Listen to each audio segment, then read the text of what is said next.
Bonjour à tous, bonjour à toutes, bienvenue sur l'analyse des transits 2025.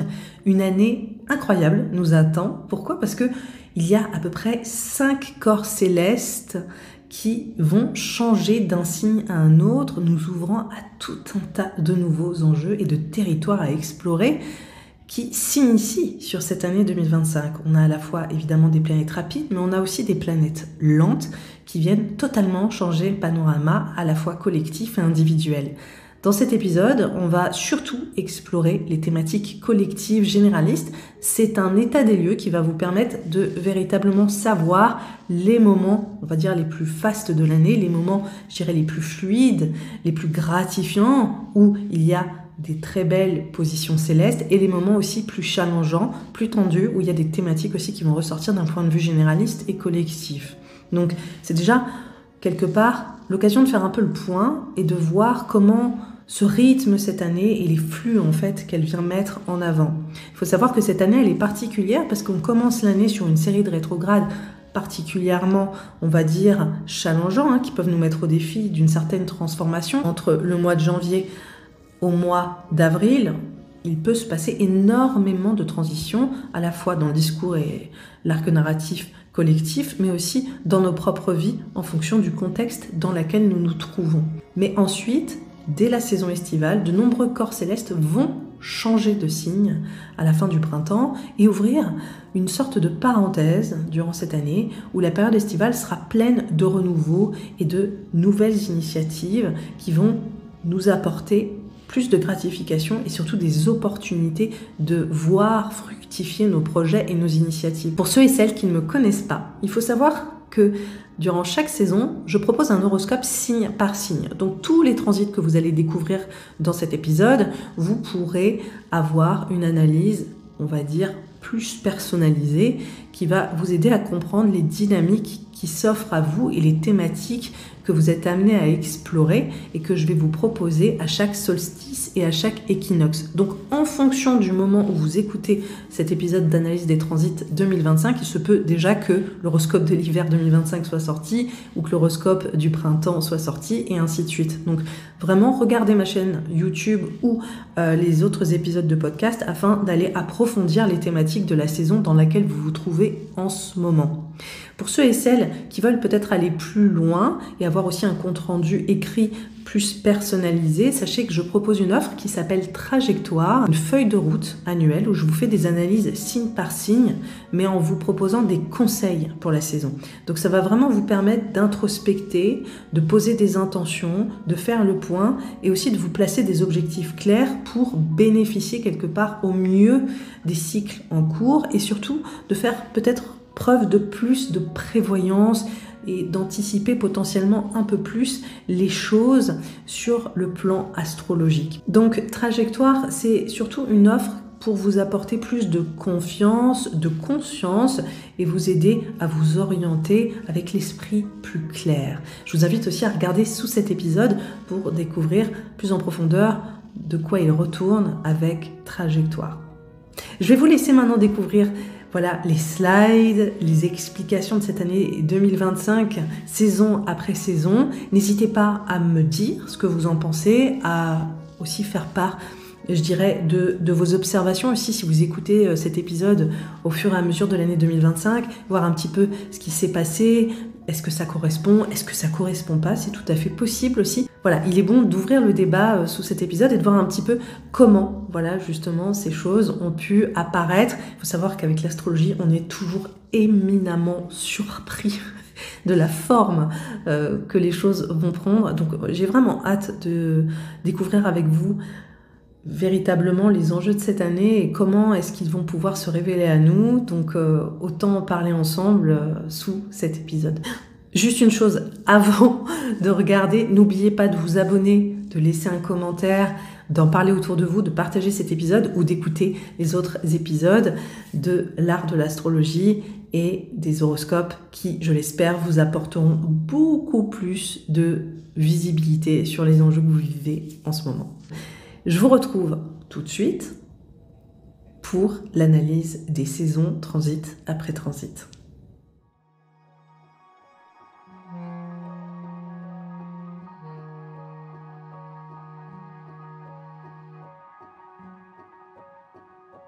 Nous allons donc commencer sur l'analyse saison par saison.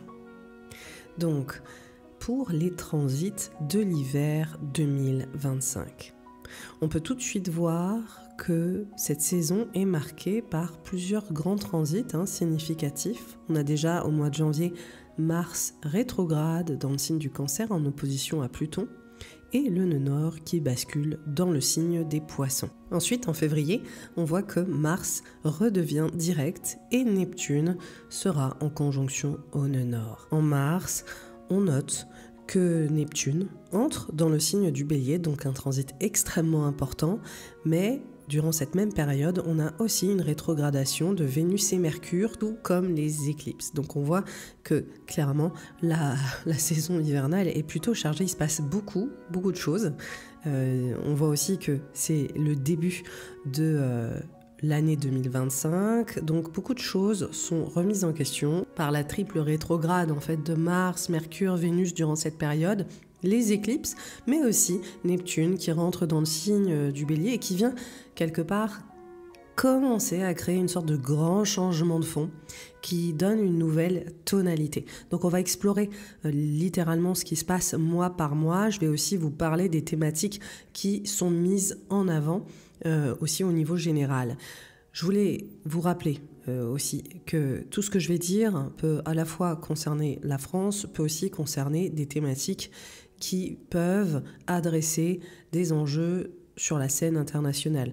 Je veux dire que ce qu'on perçoit sous le prisme astrologique ne sont que des enjeux, disons, neutres, qui vont pouvoir avoir une emprise ou un impact beaucoup plus important en fonction des pays, en fonction des environnements, et il y a clairement des variations à ce niveau-là. Donc on va dire que c'est plus une sorte de météo générale qui va plus ou moins avoir une influence en fonction de l'endroit où nous nous situons.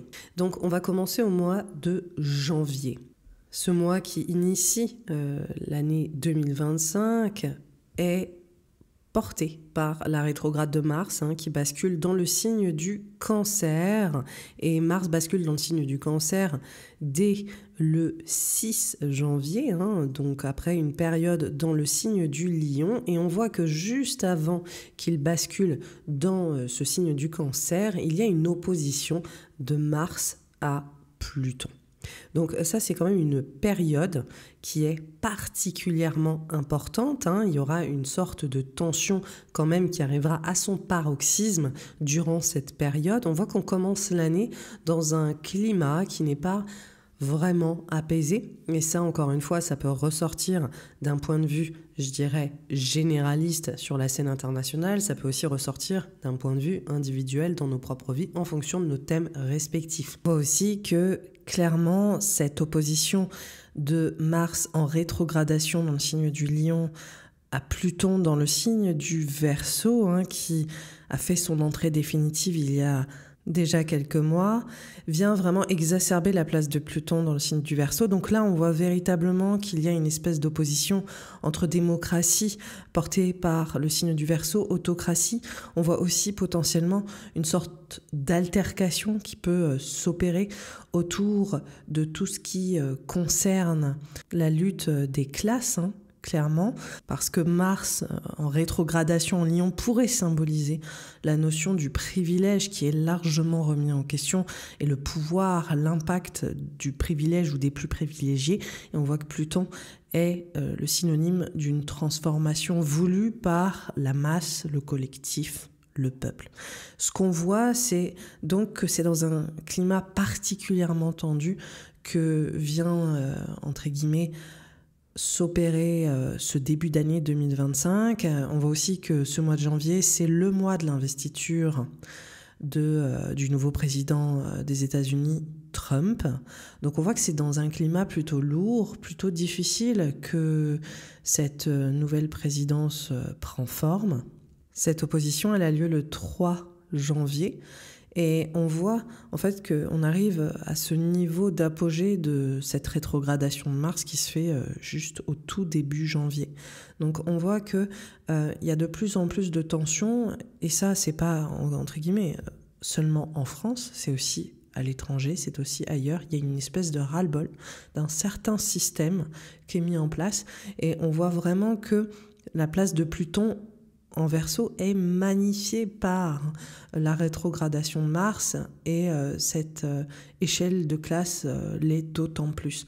Ce qu'on va pouvoir remarquer, c'est que en France, on n'est pas en reste. On a notre président Emmanuel Macron en France qui a une rétrogradation de Mars au natal dans son thème astral. Il a aussi une rétrogradation de Mercure en Sagittaire dans son thème natal.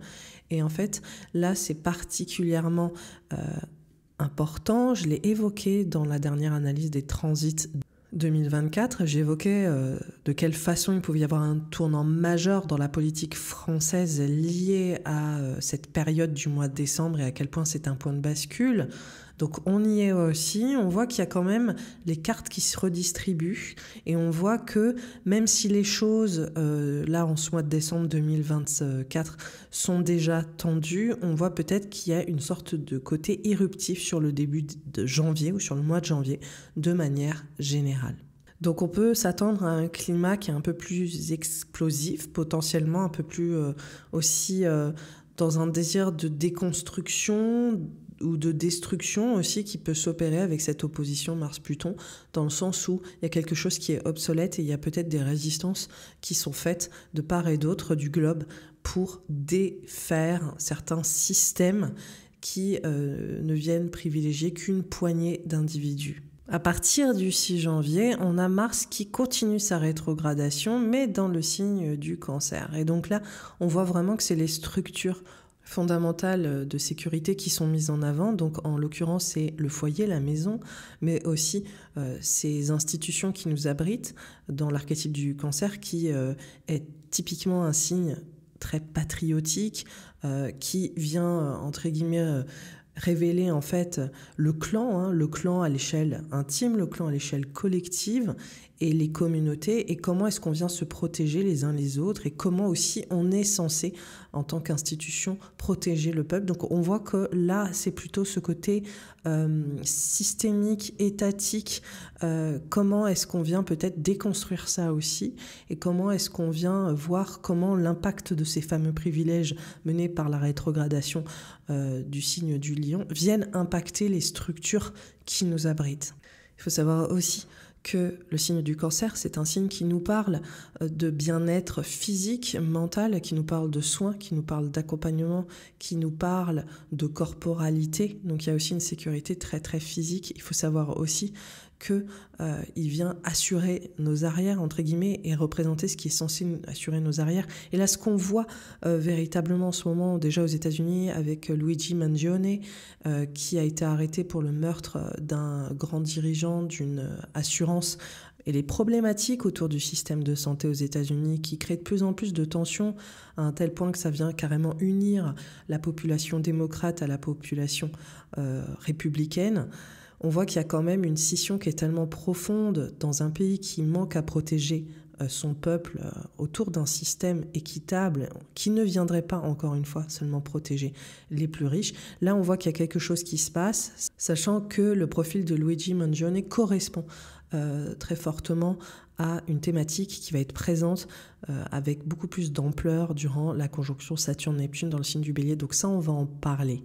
À ce niveau-là, pour moi, sur la scène internationale, il est clair que les États-Unis vont prendre, on va dire, toute la place liée à ce transit du mois de janvier, sachant que sur le thème des États-Unis, le thème natal, on va dire, des États-Unis, du pays, il y a un stellium dans le signe du Cancer de Vénus, Jupiter, le Soleil et Mercure, créant vraiment une emphase particulière sur des luttes de pouvoir et une grande mutation, transformation qui est accessoirement vraiment source de tension et de dimensions plus conflictuelles. Donc, à titre collectif, on voit que les enjeux autour des espaces de sécurité et de soins tels que l'État, les institutions et la préservation de notre environnement peuvent être interrogés durant cette période. Et là, je ne parle pas des États-Unis, je parle à proprement parler. On voit que ça peut être une thématique qui va ressortir, tout comme la place des enfants et des femmes dans la société. Et ça, c'est vraiment important de le noter. Mars, qui bascule dans le signe du Cancer en rétrogradation, peut illuminer en fait les luttes liées au bien-être des enfants, au bien-être des femmes, mais aussi accessoirement sur tout ce qui parle des institutions de soins ou des institutions propres à l'enseignement. On voit qu'il peut y avoir une exacerbation de ces thématiques qui demandent à être reconnues sous un nouvel angle ou qui sont mises en lumière par peut-être des problématiques qui vont émerger avec intensité durant cette phase. Alors les nœuds lunaires vont rentrer dans le signe des Poissons et de la Vierge sur le mois de janvier. Ça, c'est encore un shift très très important. On sort d'une période avec les nœuds lunaires en Bélier, Balance, créant une emphase très particulière sur une lutte importante sur un nouveau système ou une nouvelle répartition liée à la justice, mais aussi créant peut-être une emphase particulière sur les excès liés aux donneurs d'ordre ou toute personne en charge orienter, guider les autres. Donc on a vu vraiment quelque part des accès de violence ressortir avec ce placement du nœud nord dans le signe du Bélier. On a vu typiquement avec ce signe guerrier comment certains conflits ont pu, et c'est un euphémisme, partir dans des escalades de violence inimaginables. Donc à ce niveau-là, le nœud nord qui bascule dans le signe des Poissons vient montrer en fait qu'on est sur la fin d'un cycle. On voit aussi que l'axe du Poisson et de la Vierge vient mettre en avant l'intérêt du collectif en opposition au nœud nord qui était dans le signe du Bélier, qui montrait réellement comment peut-être une poignée d'individus où quelques personnes tenaient les rênes et le destin de tous et toutes. Donc avec le nœud nord en Poisson, on voit vraiment cette emphase faite sur la notion de soin, la notion de privilégier les intérêts du commun, du groupe, du collectif. On voit aussi comment, suite au passage du nœud nord en Bélier, le passage du nœud nord en Poisson peut être une réponse assez incroyable de la part du collectif qui ici prend le pas et qui ici vient, on va dire, rétablir, je pense, tout ce qui a pu être fait sur les 18 mois qui ont précédé avec le nœud nord en Bélier. C'est-à-dire que là, on voit véritablement qu'un idéal collectif se forme, on aura l'occasion d'en parler, mais il y a vraiment une dynamique qui tend vers un nouveau sens d'un point de vue politique, d'un point de vue même spirituel, d'un point de vue, je dirais, humanitaire, social. On voit qu'il y a vraiment des idéaux d'entraide qui sont beaucoup plus présents et qui nous unissent dans un mouvement collectif.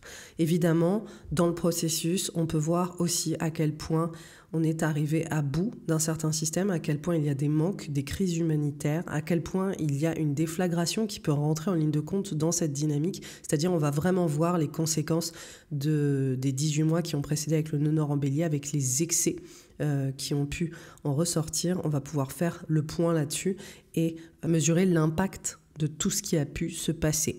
Donc les nœuds lunaires en Poisson et Vierge, c'est vraiment donc ce bien-être collectif et les institutions de soins qui sont mises en exergue. On voit aussi la mise en lumière de crises humanitaires, environnementales possibles qui peuvent prendre encore plus d'ampleur, notamment avec le nœud nord en Poisson. Il y a vraiment une emphase qui est déjà bien présente au moment où je fais cet épisode, mais liée à le réchauffement climatique, la montée des eaux, cette notion de se retrouver submergé en fait par les conséquences de ces problématiques et la place des systèmes de croyances aussi qui est largement adressée, on le verra aussi tout au long de l'année. Il y a vraiment des thématiques spirituelles qui sont mises en avant. Est-ce qu'il s'agit d'institutions spirituelles? Est-ce qu'il s'agit d'une vision de la spiritualité? Est-ce que on va en voir des dérives mais aussi une nouvelle évolution? Il y a vraiment des choses qui sont très contrastées qui peuvent ressortir de ça et qui peuvent challenger aussi une nouvelle approche d'un point de vue spirituel. On va voir ensuite que au mois de février, Mars est toujours en rétrogradation pour la grande majorité du mois, mais il va être en trigone à Saturne. Et dans ce trigone, il va nous aider à mettre en place un socle nouveau ou différent.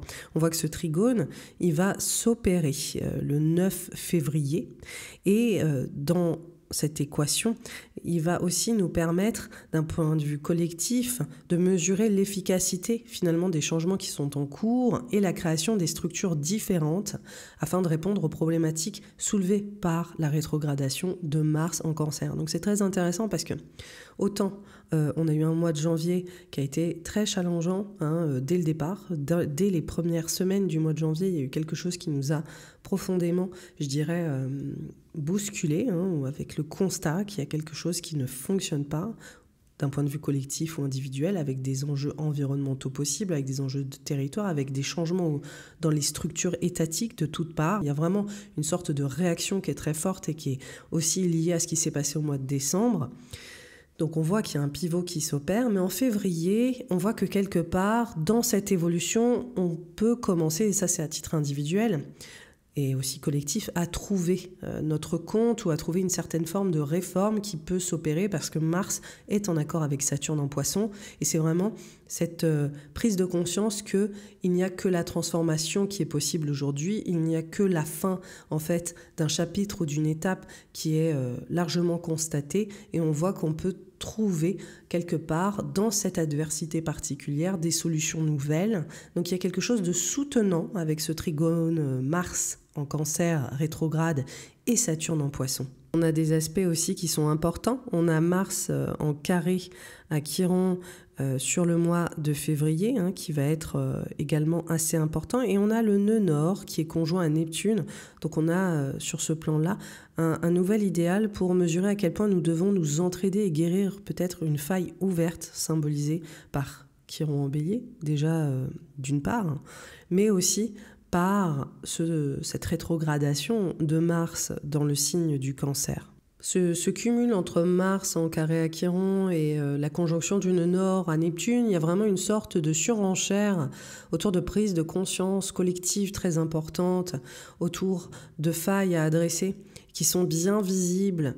Et à ce niveau-là, vu qu'on a Mars en Cancer, c'est à la fois évidemment sur le traitement, comme je le disais, de tout ce qui nous parle des institutions de soins, de guérison qui sont très mis en lumière. On a aussi, encore une fois, le traitement des plus vulnérabilisés, des personnes minorisées qui peuvent être aussi sur le devant de la scène, avec quand même une emphase, comme je l'évoquais, sur les femmes et les enfants. Il y a vraiment cet enjeu qui est mis en avant.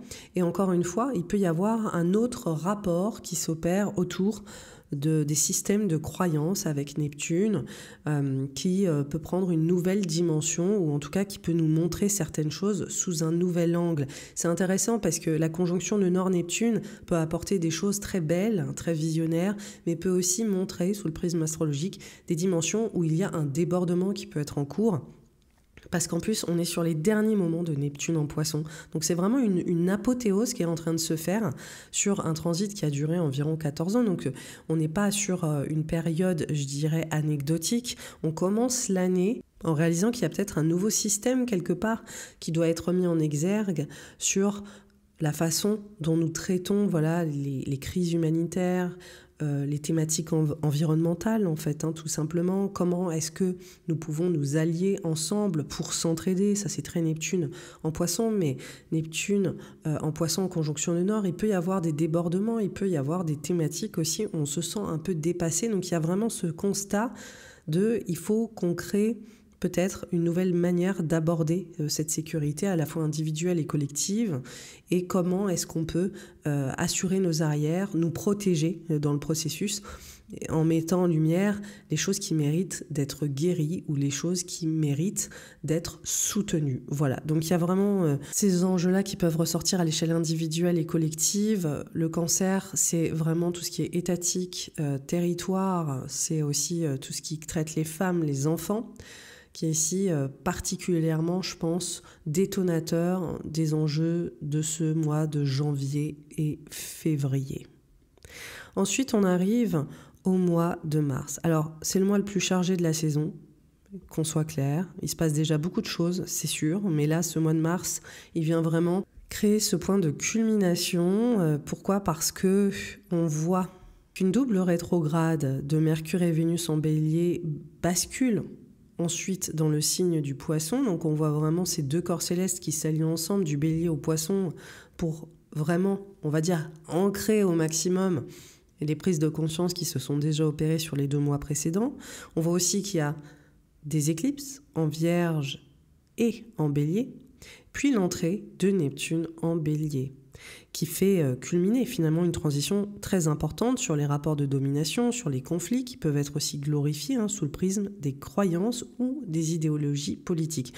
Ça, Neptune en Poisson, j'ai beaucoup de choses à vous dire dessus. Je vais essayer d'être concise pour aller vraiment parler de l'essentiel. Je vous ferai une vidéo thématique sur ce sujet parce que là, je dois parler de l'année entière, donc ça va être assez compliqué. Mais globalement, au niveau des dates et de la chronologie de ces événements en particulier, on voit que Vénus est en rétrogradation dès le 2 mars, dans le signe du Bélier. Donc il faut savoir qu'elle est entrée un mois plus tôt dans le signe, elle est rentrée le 4 février.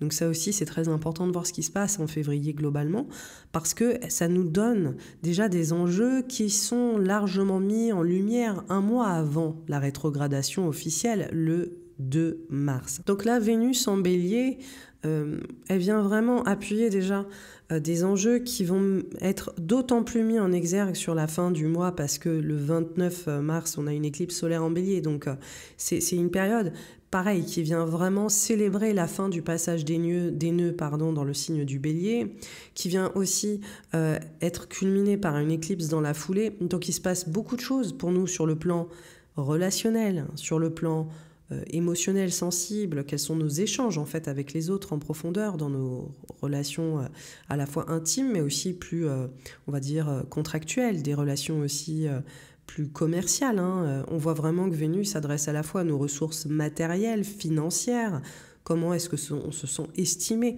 dans ce que nous sommes capables de créer, mais aussi Vénus s'adresse, c'est cette notion d'équité au sein de nos liens. Vénus en Bélier, elle met en exergue l'individu, là en priorité dans ce signe du Bélier, et c'est une Vénus qui est incandescente, c'est une Vénus aussi qui est, de manière assez intéressante, dans une certaine forme de souveraineté personnelle, dans une certaine forme de lutte, dans une certaine forme de recherche aussi de justice à titre collectif. Donc on voit que Vénus en Bélier, elle vient vraiment demander des comptes. Il y a un peu des thématiques qui peuvent apparaître comme ça. Est-ce que ça va apparaître dans nos vies personnelles? Pas forcément, mais en tout cas c'est un bon moyen de faire un audit, de dire mais en fait qu'est-ce que je reçois véritablement? Donc à ce niveau-là, on aura plus de facilité à réfléchir à nos propres intérêts et à les faire valoir. Donc pour moi, c'est un transit qui est très intéressant et qui vient nous aider aussi à faire le point sur, comme je vous l'ai expliqué déjà auparavant, sur les 18 mois qui se sont passés avec le nœud nord dans le signe du Bélier. Parce que ça va nous aider à véritablement comprendre comment est-ce qu'on a su changer sur ces thématiques en particulier. Vous aurez l'horoscope de saison pour avoir un peu les tenants et les aboutissants qui s'opèrent pour vous à titre individuel, l'horoscope de saison de l'hiver, donc je vous invite à l'écouter. À titre collectif, cette rétrogradation de Vénus dans le signe donc du Bélier, elle vient aussi porter une lumière sur un accord différent lié à tous les enjeux qui ont été bousculés par le passage donc du nœud nord en Bélier, et on peut s'attendre à des négociations diplomatiques, on peut s'attendre à avoir des nouvelles de la Cour internationale de justice, on peut aussi avoir un nouveau regard et un nouveau arc narratif sur les conflits en cours au Moyen-Orient, on peut avoir aussi des problématiques très fortes, comme je l'évoquais, sur ces enjeux de justice qui sont réinterrogés. En tout cas, c'est quoi la conception de la justice? C'est quoi la conception du droit? Comment est-ce qu'on vient valoriser justement certaines figures tyranniques ou guerrières ou autocratiques ou tyranniques? C'est des choses qui vont être peut-être fortement adressées durant cette phase. Ensuite, plus ou moins au même moment, on a Mercure qui rétrograde le 15 mars dans le signe du Bélier. Donc on voit qu'on retourne sur cette notion hyper printanière. On voit que c'est un peu la saison du Bélier avant la saison du Bélier, parce qu'on est sur la saison des Poissons, mais il y a quand même beaucoup de corps célestes en Bélier. On a Mars et Vénus qui viennent rétrograder, et simultanément le 14, la veille de la rétrogradation de Mercure en Bélier, on a une éclipse lunaire en Vierge qui est dans un signe mercurien. Donc là on voit vraiment qu'il y a quelque chose qui est en train de se jouer pour nous sur cette phase, sur cette période, qui amène un pivot significatif sur ce principe de nouvelle organisation, de poser peut-être de nouvelles bases. On est sorti quand même d'un début d'année janvier-février qui a été déstabilisant, qui a amené quand même son lot de changements. Cette éclipse, qui est une pleine lune en Vierge, elle est en opposition à Saturne. Donc là, il y a vraiment cette notion de point de rupture, de réorganisation, de poser de nouvelles bases ou d'interroger en tout cas les bases, la façon dont les choses sont faites et construites. Donc on voit qu'il y a une approche qui est beaucoup plus pragmatique avec cette pleine lune en Vierge. Il y a vraiment cette notion de culmination, de dire en fait qu'est-ce que je garde, qu'est-ce que je jette. Il y a vraiment une notion de tri qui s'impose et on voit que ça se cumule à 2 rétrogrades de Vénus et Mercure en Bélier. Donc là il y a vraiment un point à titre collectif qui marque donc une réorganisation générale peut-être institutionnelle qui vient adresser les fondations, les fonctions peut-être publiques. On voit aussi que c'est une période peut-être qui peut marquer un vrai ras-le-bol lié à tout ce qui se passe avec le nœud nord en Poisson, c'est-à-dire institutionnel, établissement de soins, crise humanitaire.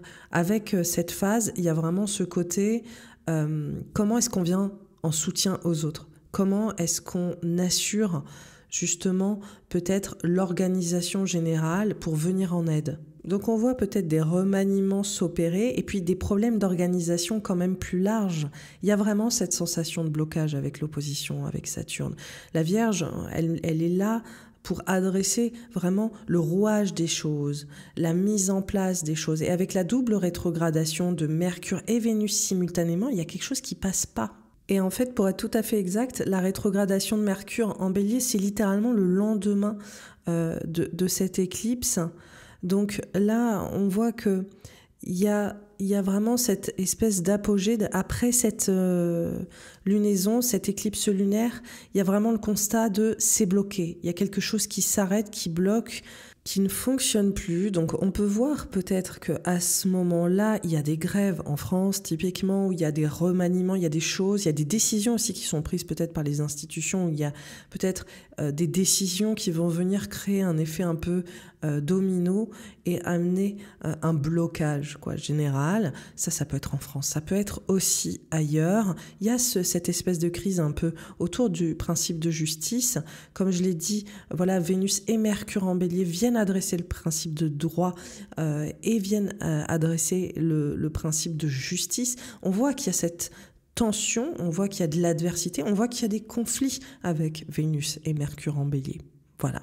Et l'éclipse vient rajouter à cette opposition. On voit qu'aussi il y a une emphase quand même mercurienne avec Mercure rétrograde, l'éclipse qui est dans un signe mercurien, celui de la Vierge. Il peut y avoir une crise de communication qui est aussi présente à ce moment-là, où ce côté malentendu, c'est-à-dire on ne se comprend pas, il y a une espèce d'impasse qui est faite et qui s'opère durant cette période. Et comment est-ce qu'on va être dans une phase de négociation un peu plus difficile ou un peu plus compliquée? On voit aussi que ça peut être une phase qui vient créer finalement les changements suite à toutes les transitions de janvier et février. Et donc maintenant, il est temps d'agir, maintenant il est temps de répondre, maintenant il est temps d'aller précisément mener les mutations qui sont nécessaires et faire peut-être table rase des choses qui dysfonctionnent. On sait très bien que c'est un processus, on est vraiment sur un processus durable jusqu'en 2027. Donc c'est des choses, c'est un work in progress, qu'on soit clair. Mais on voit que c'est une problématique qui est très très importante et qui met en avant les problématiques des donneurs d'ordre et des dirigeants de manière générale avec Vénus et Mercure en Bélier, mais aussi ensuite l'influence en fait que ça peut avoir sur les institutions, sur le collectif, sur le fait de se trouver à nouveau peut-être dépossédé dû aux privilèges et aux intérêts d'une poignée de personnes. Donc on voit vraiment cette espèce de composition qui est en train de se faire, du passage de Mercure-Vénus en Bélier, qui passe ensuite dans le signe des Poissons entre le 27 et le 30 mars. On a l'éclipse solaire en Bélier qui vient culminer, qui vient aussi parler quelque part d'un nouveau départ dans le processus, sachant qu'en plus, comme je vous le disais, c'est la dernière éclipse dans le signe. Cette éclipse, elle est ultra intéressante parce qu'elle est en sextile à Pluton en Verseau. Et donc on voit que là, il y a vraiment, contrairement à l'éclipse en Vierge qui était très... qui pouvait assécher, qui pouvait donner vraiment quelque chose. On sent qu'il y a un coup près, qu'il y a une décision qui se prend, qu'il y a un point de rupture. On voit que là, ça ouvre une vraie opportunité, cette éclipse en Bélier, d'un renouveau, d'une mutation qui est très porteuse. On voit que Pluton, dans un signe d'air, dans le signe du Verseau collectif, est en sextile, donc offre vraiment des potentiels très porteur qui nous aide à innover, à progresser, à faire avancer les choses. Cette éclipse, elle a lieu le 29 et c'est littéralement le jour qui précède l'entrée de Mercure en rétrogradation dans le signe des Poissons. Donc là, en fait, on voit qu'il est toujours en rétrogradation dans le signe du Bélier. Donc elle est dans le même secteur, en fait, cette éclipse que cette rétrogradation de Mercure en Bélier. Donc là, on voit aussi qu'il y a ce côté conflictuel aussi qui est présent, qu'on se le dise. C'est une nouvelle lune en Bélier, donc il y a vraiment un coup de boost avec le sextile à Pluton, mais ça peut être un coup de boost un peu révolutionnaire ou qui aime aller au-devant, en fait, d'un certain conflit. Mercure en rétrogradation montre qu'il y a peut-être une situation dans l'impasse, qu'il y a une situation qui demande à être revisiter, réintégrer autrement, raconter différemment. On voit peut-être qu'il y a des arcs narratifs aussi qui peuvent se confronter comme si on venait établir une comparaison entre deux vérités. Tout ce qu'on voit, c'est qu'il y a une détermination forte à opposer quelque chose, ça c'est une évidence. Et ce désir de réforme, il est là et il est fougueux avec cette nouvelle lune. Évidemment, c'est individuel dans nos vies personnelles, à différents niveaux. Il y a une compréhension, il y a des prises de conscience. C'est aussi à titre collectif, voilà, lié aux enjeux généraux dans lesquels nous sommes, propres à des conflits qui sont aussi probablement déjà en cours, à des problématiques qui sont déjà d'actualité, parce que justement c'est la dernière éclipse en Bélier et c'est surtout des enjeux ou des thématiques de fond qu'on a déjà potentiellement explorées. Ensuite, on a Neptune qui entre dans le signe du Bélier littéralement le lendemain de cette fameuse éclipse solaire. Donc il se passe quand même beaucoup de choses dans l'archétype du Bélier. On voit qu'il y a une passation. Il s'est passé beaucoup de choses ces 18 derniers mois, comme on l'a vu, sur la notion de conflit, sur la notion d'opposition, sur la notion de justice aussi, qui est vraiment, interrogée, qui est challengée, cette conception de la justice. Comment est-ce qu'on voit aussi vraiment cette notion de guerre qui a pu apparaître et cette tension quand même très frontale qui s'est, amplifiée sur ces 2 dernières années, pour arrondir. Neptune qui rentre dans le signe du Bélier, c'est un événement. Alors il va transiter dans le signe jusqu'en 2039. Vous voyez un petit peu, ça a beaucoup de valeur. Néanmoins, il va faire une première excursion jusqu'à la rentrée. Donc on va avoir entre guillemets un teaser sur ces enjeux de Neptune en Bélier. Il faut savoir qu'on a eu la même chose avec Pluton en Verseau qui est aujourd'hui définitif. Là, il est vraiment en transit sur les prochaines décennies, mais en Verseau, mais il est passé brièvement dans le signe du Verseau en 2023 avant de s'installer à proprement parler sur la durée en 2024. Donc on va avoir la même dynamique avec Neptune qui va s'installer quelques mois en Bélier, nous donner un aperçu. Ça va être, ce mois de mars est très important parce qu'il donne déjà, une bonne... un bon canevas pour bien comprendre ce qui va se passer. En général, quand une planète rentre dans le signe, on voit tout de suite qu'il y a des prises d'opposition, qu'il y a des changements qui peuvent être révélés liés à ce qu'elle vient évoquer. Et donc Neptune en Bélier, c'est intéressant parce que il arrive dans un contexte, Neptune qui est une planète qui nous parle de croyance, d'idéal collectif, qui nous parle aussi de la notion de foi, qui nous parle de ce qui nous anime, ce qui nous met du sens, ce qui nous donne du sens, qui nous permet d'avancer, ce qui constitue ces forces, qui inspirent un peu notre âme. Alors pour chacun et chacune d'entre nous, ça va littéralement parler de diverses choses. Neptune, c'est un corps céleste qui vient adresser plusieurs thématiques assez spécifiques. Neptune est un corps céleste qui nous parle de tout ce qui tend à la guérison, aux institutions de soins, tout ce qui vient nous guérir.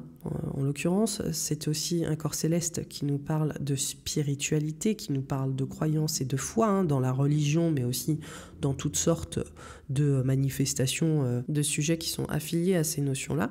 Et Neptune, c'est aussi un corps céleste qui vient nous parler de créativité, d'art, qui vient nous parler d'une nouvelle façon, dont nous avons à exprimer, encore une fois, notre âme, nos ressentis, c'est tout ce qui est de l'ordre du monde émotionnel et comment est-ce qu'il vient, être mis à la surface.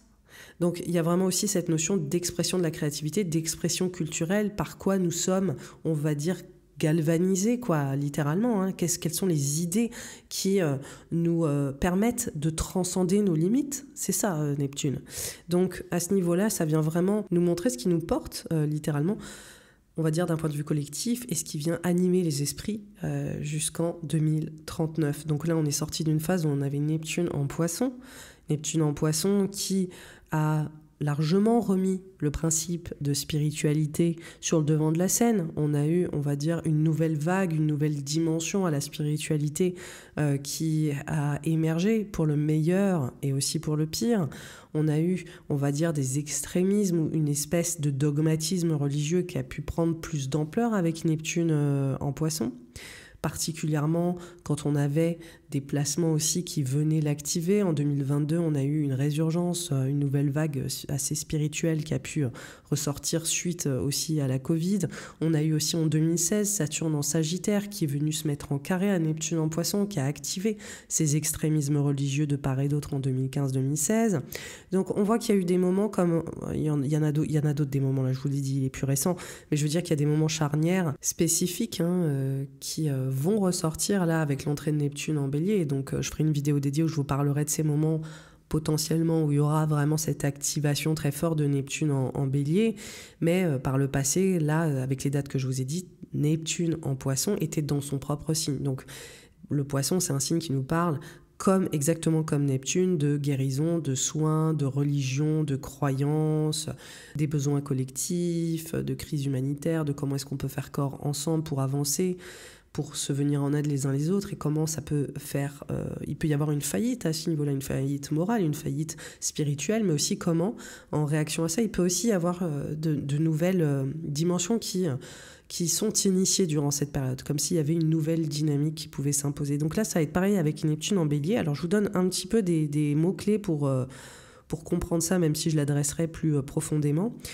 Neptune en Bélier, il vient, comme je disais, dans un contexte où il y avait là, depuis 2018, Chiron dans le signe du Bélier. Donc Chiron qui est la faille, la vulnérabilité, qui est aussi un endroit de résilience, et on va dire quels sont les manques à adresser, on va dire profonds, dans notre psychisme, dans notre système émotionnel, collectif et individuel, qui, on va dire, ont été adressés depuis 2018. Tout le traitement autour de la place des masculinités, de l'expression du patriarcat, de la façon dont on prend domination, toutes ces thématiques après la vague MeToo, qui a été, on va dire, très mise en lumière par le passage d'Uranus en Bélier déjà. Donc on voit qu'en fait les transits se succèdent et viennent activer ça. Donc là, on a eu Uranus en Bélier, on a eu Chiron ensuite qui a pris la suite en Bélier.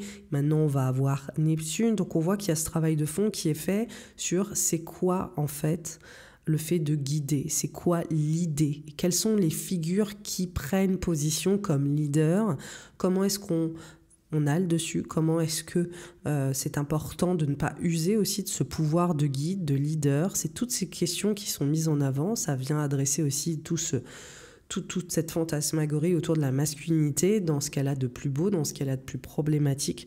Et donc, comment est-ce qu'on peut trouver un endroit de justesse sur ce principe du Bélier, qui est le grand initiateur. Donc, à ce niveau-là, on voit aussi qu'il y a eu des conflits, disons, liés au genre, des conflits liés au principe de masculinité versus la féminité dans l'axe Bélier-Balance. Donc, il y a beaucoup de choses qui sont ressorties. Et Neptune, finalement, il vient finir de dissoudre en fait, ce qui est déjà largement remis en question à l'heure actuelle. Donc on voit qu'il y a, on va dire, une amplification ou une dissolution de ce principe de domination. Donc on va pouvoir avoir avec Neptune en Bélier vraiment une tension entre ces deux dynamiques. On peut aussi avoir une perte de foi littéralement sur les personnes en leadership. On peut aussi avoir également de nouvelles figures de leadership qui arrivent avec une compassion différente, en fait, une plus grande humanité. Ça, c'est le principe de Neptune en Bélier qui dit... En fait, maintenant, le leadership, il se traduit dans les intérêts du collectif, il se traduit dans cette notion de compassion qui peut largement également émerger. Donc, on a à la fois des débordements et des personnes qui vont être dans cette toute-puissance à des niveaux, on va dire, qu'on n'aura potentiellement pas vu jusque-là d'ici cette année à 2039. mais on va aussi avoir de nouvelles figures, voilà, qui pourront être aussi très galvanisantes, mais dans un style tout à fait nouveau, hein, voilà. On a aussi un idéal visionnaire qui peut ressortir avec Neptune en Bélier, avec de nouveaux mouvements spirituels. On peut avoir aussi la place de la religion dans les conflits, dans l'État, qui vont prendre énormément de place. On peut aussi avoir de nouvelles figures religieuses ou de nouveaux mouvements religieux qui peuvent également avoir plus d'ampleur. On a comme une sorte de nouvelle initiation, et c'est ça qui est intéressant avec Neptune en Bélier, parce qu'il s'agit du premier signe, il y a une sorte de renaissance spirituelle. Voilà. Donc il y a vraiment aussi comment est-ce qu'on vient réintégrer la place de la spiritualité dans nos prises de décision. Et ça, c'est très intéressant, parce que là, du coup, Neptune qui rentre en Bélier, il y a vraiment cette notion de on ne peut pas acter sans prendre en compte un idéal plus grand. On doit se reconnecter à cet idéal plus grand dans nos individualités. Donc, je pense qu'il y a beaucoup de personnes, on est passé par une période, une ère qui a été très individualiste. Neptune en Poisson a déjà commencé à vraiment recentrer une nouvelle approche de la spiritualité, ou en tout cas le voir comme un outil qui peut être salvateur. Et on voit que là, il y a encore cette réinvention qui s'impose sous le prisme spirituel, ou voir aussi à quel point ça peut être important. C'est une période qui est pionnière, qui est faite de nouveaux commencements. C'est une exaltation, en fait, de l'activisme aussi, des luttes et de la quête de justice avec Neptune en Bélier. Donc on voit qu'il y a vraiment cette volonté de reprendre pouvoir et de lutter pour les idéaux communs. Donc on voit que c'est déjà quelque chose qui est présent depuis un moment, mais là ça continue d'être particulièrement mis en avant avec de nouveaux leaders qui sont aussi largement concernés. Donc ça va être intéressant de voir d'ici 2039 comment il y a une nouvelle vision du leadership qui ressort.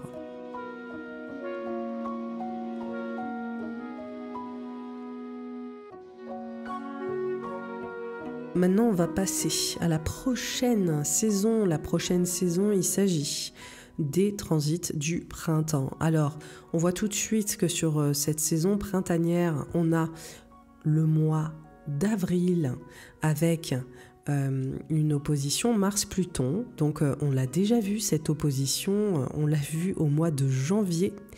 Et on voit que elle revient, et sachez qu'elle revient dans les mêmes signes. Donc là, on voit littéralement qu'on a commencé l'hiver avec une opposition Mars-Pluton en Lion et en Verseau, Pluton en Verseau, et là, Mars revient à nouveau dans le signe du Lion et va se réopposer. Donc là, on voit qu'on est sur une histoire en diptyque, on n'a pas fini de voir ce qui ressort sur ces enjeux en particulier et qui vont quelque part continuer d'évoluer pour nous sur la seconde partie de l'année. Ensuite, au mois de mai, on a Saturne en Bélier qui rentre en Bélier.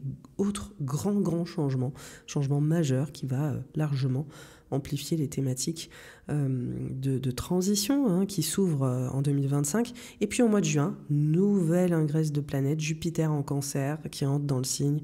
Ça, c'est une super nouvelle parce que Jupiter est exalté en Cancer, donc c'est vraiment le bonbon de l'année, ce placement. C'est vraiment le moment, je pense. Voilà, je suis ravie, comme beaucoup d'astrologues, de Jupiter qui rentre en Cancer, parce qu'on voit vraiment qu'il y a une sorte de soutien dans le processus de toutes les mutations qui nous attendent cette année. Donc pour les temps forts de la saison printanière, on va commencer par le mois d'avril. Alors que Mercure et Vénus redeviennent directs après quelques semaines de rétrogradation, Mars entre à nouveau dans le signe du Lion. Et il rentre le 18 avril, donc on voit que c'est pas tout de suite, on voit littéralement que Mercure redevient direct le 7 avril, ensuite on a Vénus qui redevient direct le 13 avril, tout ça dans le signe des Poissons, et ensuite Mars revient dans le signe du Lion.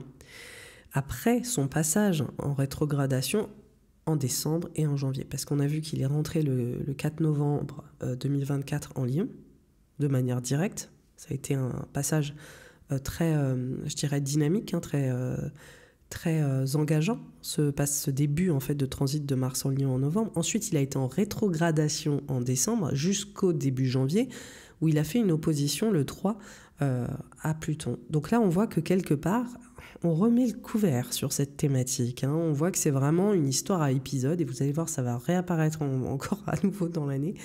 On a vraiment quelque chose à travailler là-dessus, à titre individuel et à titre collectif. Alors, qu'est-ce que ça nous raconte, Mars en Lion? Ça nous l'a raconté en janvier, ça nous le raconte en avril, ça nous parle de la notion de souveraineté, ça nous parle de la notion monarchique, ça nous parle aussi de notre identité, de notre expression personnelle, de comment est-ce qu'on prend les rênes aussi, à titre individuel. Donc c'est vraiment le moment de faire avancer tous les points en suspens qui ont été mis en lumière fin 2024. Et à titre individuel ou collectif, on voit qu'il y a un rapport à l'autorité, à notre posture, à l'identité qui peut être face à une mise au point avec cette opposition Mars-Pluton qui revient sur le devant de la scène. Donc la notion des personnes qui sont en posture d'autorité, elles sont à nouveau vraiment mises sur... un peu au pilori, on ne va pas dire le contraire. En plus, on est dans la saison du bélier, on voit qu'il y a quand même une énergie qui est plus agressive, ça c'est vraiment propre à l'archétype du signe, donc il y a vraiment cette notion de lutte. Et on voit que les donneurs d'ordre, les grandes figures d'influence politique ou artistique avec le signe du lion sont potentiellement mises en avant. Donc Mars vient réactiver les mutations qu'il a initiées en décembre et au début du mois de janvier dernier. Donc il y a vraiment toute cette notion de comment est-ce qu'on regarde ces personnes qui ont décidé de nous représenter. Voilà, et ça, je ne peux pas mieux le dire que ces personnes qui ont décidé de nous représenter. Et ça touche à la fois les sphères d'influence politique, médiatique, artistique. On voit qu'il y a un côté de « mais comment est-ce que vous faites comment est-ce que vous prenez en charge le pouvoir que vous avez en main, quoi ? Qu'est-ce que vous en faites réellement ? Est-ce que vous nous servez réellement ? Est-ce que vous faites les choses en notre intérêt ? Est-ce que vous nous représentez dignement ? Tout ça est vraiment quelque part mis en exergue. Il faut savoir que Mars en Lion, on voit que ça vient mettre en avant une mutation collective sur ces figures de pouvoir. On voit aussi que ça crée finalement une tension entre autocratie et démocratie. Et on voit aussi comment les personnes qui se distinguent face au peuple, elles sont véritablement... on leur demande des comptes. Et donc ça peut vraiment consteller sur tout un tas de sphères. En tout cas, on voit que c'est une période, je pense, où il peut y avoir des affaires qui ressortent. Il peut y avoir tous les excès, d'hubris, tous les excès, on va dire, qui ont été essuyés jusque-là, qui peuvent ressortir et qui peuvent être très transformateurs pour l'opinion publique. Il y a vraiment cette chose-là. C'est comme s'il y avait quelque part l'intérêt d'une poignée d'individus qui mettent vraiment en mal le bien-être collectif. Qui mettent à mal le bien-être collectif. Donc on voit vraiment qu'il y a cette dynamique de « mais quel pouvoir a-t-on donné aux mains de ces gens ? Et qu'en ont-ils fait ? Et comment est-ce qu'il peut y avoir une espèce de rejet là-dessus, avec Pluton en Verseau. Il y a aussi cette volonté il faut tout changer, il y a tellement de choses qui sont problématiques. Moi, ce que je trouve aussi intéressant avec ce qui se passe en décembre, parce qu'il y a la rétrogradation du Lion, et vous écouterez de Mars en Lion, et vous écouterez théoriquement pour la première fois cet épisode à ce moment-là, parce que je l'enregistre le 5 novembre aujourd'hui, mais vous l'écouterez sur la fin décembre, avec tout ce qui se passe dans les milieux médiatiques, les personnes d'influence politique, les donneurs d'ordre de manière générale. Il y a quelque chose aussi qui fait de l'ordre un peu du système qui a été mis en place pendant les décennies boomers, c'est-à-dire vraiment cette notion de quand on a une place, on va dire, d'autorité, on a tous les droits. On a une espèce de pouvoir monarchique où on fait absolument tout ce qu'on veut. Et on voit que c'est vraiment ce pivot qui est en train de se faire. Ça commence en décembre avec la rétrograde de Mars en Lion. On voit que ça s'ancre début janvier avec la première opposition. Et on voit que ça revient en force sur ce mois d'avril. Et c'est d'autant plus important qu'on voit aussi que sur ce mois d'avril, le 14, on a une conjonction Saturne au nœud nord. Donc là, pareil, il y a ce côté... Qui a des responsabilités, comment est-ce qu'on les gère, comment sont posées les structures, comment sont posées les bases, comment sont posées le socle. Et cette conjonction Saturne-Nord, ça crée en fait cette notion de on arrive à la fin d'un process ou d'un système, il y a des choses où on est en train de voir l'étendue de ce qui ne fonctionne pas nécessairement et qui a besoin d'être largement mis en lumière et adressé ou discuté durant cette phase. Donc on va voir comment ça ressort. J'en ai absolument aucune idée. Il y a tellement de choses qui peuvent s'opérer sur tous les plans et d'ailleurs, comme je vous l'ai dit, ça peut s'opérer sur le prisme aussi international. Donc on voit qu'il peut y avoir beaucoup de résistance avec Mars-Pluton, que ce soit début janvier ou ce mois d'avril. Il peut y avoir, avec l'opposition qui est exacte le 27 avril, et qui d'ailleurs précédé d'un aspect où le Soleil est en carré à Mars et à Pluton, le 21 et le 23 avril, on voit que sur la fin du mois d'avril, il y a vraiment une grosse période de tension. Il y a quelque chose qui passe plus et il peut y avoir des luttes de pouvoir. On arrive au mois de mai. Alors, mois de mai, c'est un mois qui est très important, mais qui est assez minimaliste. On a Jupiter qui est en carré au nœud nord et on a Saturne en bélier. Alors, Jupiter en carré au nœud nord, c'est le 15, et Saturne qui entre en bélier, c'est le 25 mai. Voilà, donc on est plutôt sur la deuxième quinzaine du mois. Mais ce n'est pas tout, parce qu'en fait, ce mois de mai, il vient se distinguer parce que c'est la dernière fois que Jupiter est en Gémeaux. C'est les dernières semaines où il est dans le signe. Et durant cette phase, il va se mettre en carré au nœud nord en Poisson. Et c'est une phase qui vient vraiment interroger les grands idéaux collectifs, les croyances et les idéologies qui nous guident. On peut vraiment mesurer qu'il y a un recalibrage qui est potentiellement en cours lié aux organes de presse, lié à la manipulation de l'information et aussi à la question de la vérité dans la communication. Donc en fait, Jupiter qui a vraiment créé cette emphase significative sur le pouvoir des médias, mais aussi sur qu'est-ce qui est véritablement transmis dans les médias. Il y a eu un clash un peu, et d'ailleurs une transition majeure qui s'opère autour de...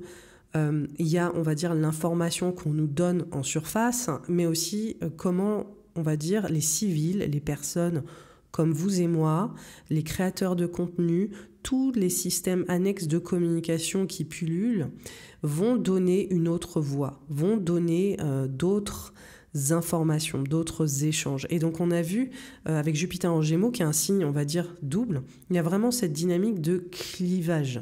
C'est-à-dire qu'on a eu une expansion de l'information cette dernière année et là on voit qu'elle atteint en quelque sorte un paroxysme de scission. Ça veut dire qu'il y a vraiment des informations mainstream, mais qui sont largement influencées par des grands groupes avec des intérêts économiques. Et vous inquiétez pas, je ne suis pas conspirationniste, mais on sait qu'on est en train de privatiser les médias. Il y a très peu de médias indépendants, ou il y a peu de médias qui ont une certaine neutralité, et on voit comment il y a une sorte de résistance, il y a une sorte de lutte qui s'opère avec tout ce qui est de création de contenu, ou toutes les personnes qui ont de quoi se filmer et partager leur point de vue ou transférer des informations qui ne transparaissent pas, en fait, dans les médias, je dirais, globaux. Donc, à ce niveau-là, le carré au nœud nord qui est à ce moment-là en Poisson, il y a vraiment cette double information qui est en train de ressortir plus fort. Il peut y avoir un enjeu, je dirais, humanitaire, collectif, sensible, et il peut y avoir une information qui est dissonante, qui vient ressortir. Et ça, c'est d'autant plus mis en avant que Saturne entre en bélier aussi, rejoignant en fait le signe guerrier du bélier, Saturne dans ce signe, et vient créer en fait un nouvel ordre au conflit. Donc là, on a un conflit aussi qui prend une dimension haute parce qu'il va se mettre en conjonction à Neptune, il va être dans une conjonction très étroite, et on voit que ça vient évoquer finalement une période un peu de post-vérité. C'est-à-dire qu'on a un challenge qui se fait sur la perception que nous avons des choses, des illusions qui sont menées par une guerre d'images, de croyances virtuelles et d'informations aussi sur les prochaines années. Donc on voit vraiment cette notion de Saturne en bélier, en lien à Neptune, en Poisson, qui vont traverser le signe ensemble, cette année une partie, l'année prochaine. Il y a vraiment cette notion de perte de repères sur qui croire, comment croire. Neptune, dans cette conjonction avec Saturne en bélier, il y a vraiment cette une sorte de dissolution autour des structures potentiellement étatiques, mais aussi c'est quand je parlais de perte de foi avec Neptune en Bélier, perte de foi sur les figures de leadership, ou comment est-ce qu'on se rend compte qu'il y a encore une fois avec Saturne et Neptune en Bélier une poignée de personnes qui vont nous faire passer les messages qui vont dans leur sens. Ça a l'air de ressortir sur ce mois de mai. On voit vraiment qu'il y a une sorte de surenchère qui est présente, qui peut éventuellement être mise en avant. Donc c'est comme s'il y avait une sorte de réalisation, une sorte de pivot culturel, de se dire on ne peut plus véritablement faire confiance par essence à ce qui nous est donné comme information. On doit apprendre à avoir le discernement nécessaire de faire des recherches supplémentaires et de ne pas se laisser nécessairement porter. Voilà, sans prendre du recul, sans réfléchir et sans, je dirais, remettre en question par essence ce qui nous est donné, ce qui est mis sur la table. Jupiter sera plus ou moins avec une orbe assez large en carré à Saturne durant cette phase, Saturne qui est dans le dernier degré des Poissons. Et donc il y a vraiment cette tension idéologique, il y a cette tension des idées, il y a cette tension politique, il y a cette tension aussi autour des lois qui peuvent être mises en avant. Donc on peut voir aussi que c'est un contexte où il y a peut-être des points de vue qui se confrontent, aussi sur le plan de la presse. Et comment est-ce qu'on vient légiférer certaines choses. Donc on voit que c'est une période qui est assez, je pense, cruciale sur ce point de vue de l'information, et on va voir que ça va largement être succédé par les mois qui vont suivre. En tout cas, on voit qu'il y a peut-être des ajustements qui sont liés à ces thématiques. Alors Saturne en Bélier, juste pour faire un point dessus rapidement, Saturne en Bélier, déjà, il entre dans un signe où il n'est pas à son aise. Il faut savoir que Saturne il est exalté dans le signe de la Balance, donc lui, il est là pour véritablement mettre de l'ordre, créer de l'harmonie. C'est comme s'il essayait de créer finalement un système parfait où tout est à sa place. Saturne en Bélier, ça vient totalement... il est dans un territoire qui vient à l'encontre de ça. Il y a vraiment ce tiraillement qui est très fort, lié à un parti pris qui n'est pas équitable. Voilà. Donc, autour de ce placement en particulier, la notion de tout ce qu'on a déjà exploré sur les 2 années précédentes avec le nœud nord en Bélier, ça prend encore du galon. Ça veut dire que là, on est déjà dans une vision qui est très polarisée autour de ce qui est juste et ce qui ne l'est pas. Saturne en Bélier ne vient pas aider une certaine forme de résolution. On voit que ça vient inflammer ces conflits-là. On voit que ça vient appuyer en fait sur les points de douleur qu'on a potentiellement déjà explorés. Saturne-Neptune, parce qu'on ne peut pas le dissocier, parce que Saturne entre directement en contact étroit avec Neptune, il y a vraiment cette notion de lutte autour des religions, des croyances, il y a des notions de lutte aussi autour disons, du pivot environnemental qu'on est censé avoir, et je dirais de politiques qui sont plus inclusives, qui sont tournées vers la prise en compte en fait des changements qu'on doit mettre en place liés à la crise environnementale, aux crises humanitaires diverses et variées. Donc on va dire que le volume est en train d'augmenter là-dessus. On voit aussi en l'occurrence que Saturne en Bélier, ça peut créer une impulsion très forte autour d'un empouvoirment individuel et collectif, de plus avoir peur d'aller mener des conflits à plus grande ampleur. Donc c'est pas forcément une excellente nouvelle, je vais pas vous le cacher. Saturne en Bélier, c'est pas forcément incroyable, c'est une grosse énergie à canaliser. On voit que les tensions peuvent être beaucoup plus fortes, et on voit qu'il peut y avoir aussi une escalade autour des conflits. Donc est-ce que ça va se passer en mai? Non, c'est pas vraiment je ne pense pas. C'est un transit qui dure assez longtemps, qui va s'opérer plus en 2026, parce que Saturne fait une excursion du mois de mai à l'automne, et à l'automne va basculer à nouveau dans le signe des Poissons. Donc on n'est pas sur une année entière avec cette thématique Saturne en Bélier, mais il faudra prendre en compte Saturne en Bélier dès cette fin de mois de mai et surtout le mois de juin, parce qu'on va déjà avoir un bon teaser, on va déjà pouvoir voir un peu comment ces enjeux se manifestent. Encore une fois, il n'y a pas que des choses problématiques avec Saturne en Bélier, il peut y avoir de nouveaux leaders, il peut y avoir de nouvelles figures très très fortes. Encore une fois, pleines de compassion avec Saturne-Neptune, qui peuvent on va dire, porter le débat plus haut, qui peuvent vraiment lutter sur une nouvelle dynamique sociale et collective et qui peuvent être particulièrement inspirantes. Donc on a une nouvelle vision du leadership, comme je vous le disais, avec Neptune en Poisson. Donc là, pour moi, il y a vraiment une concrétisation de ces enjeux.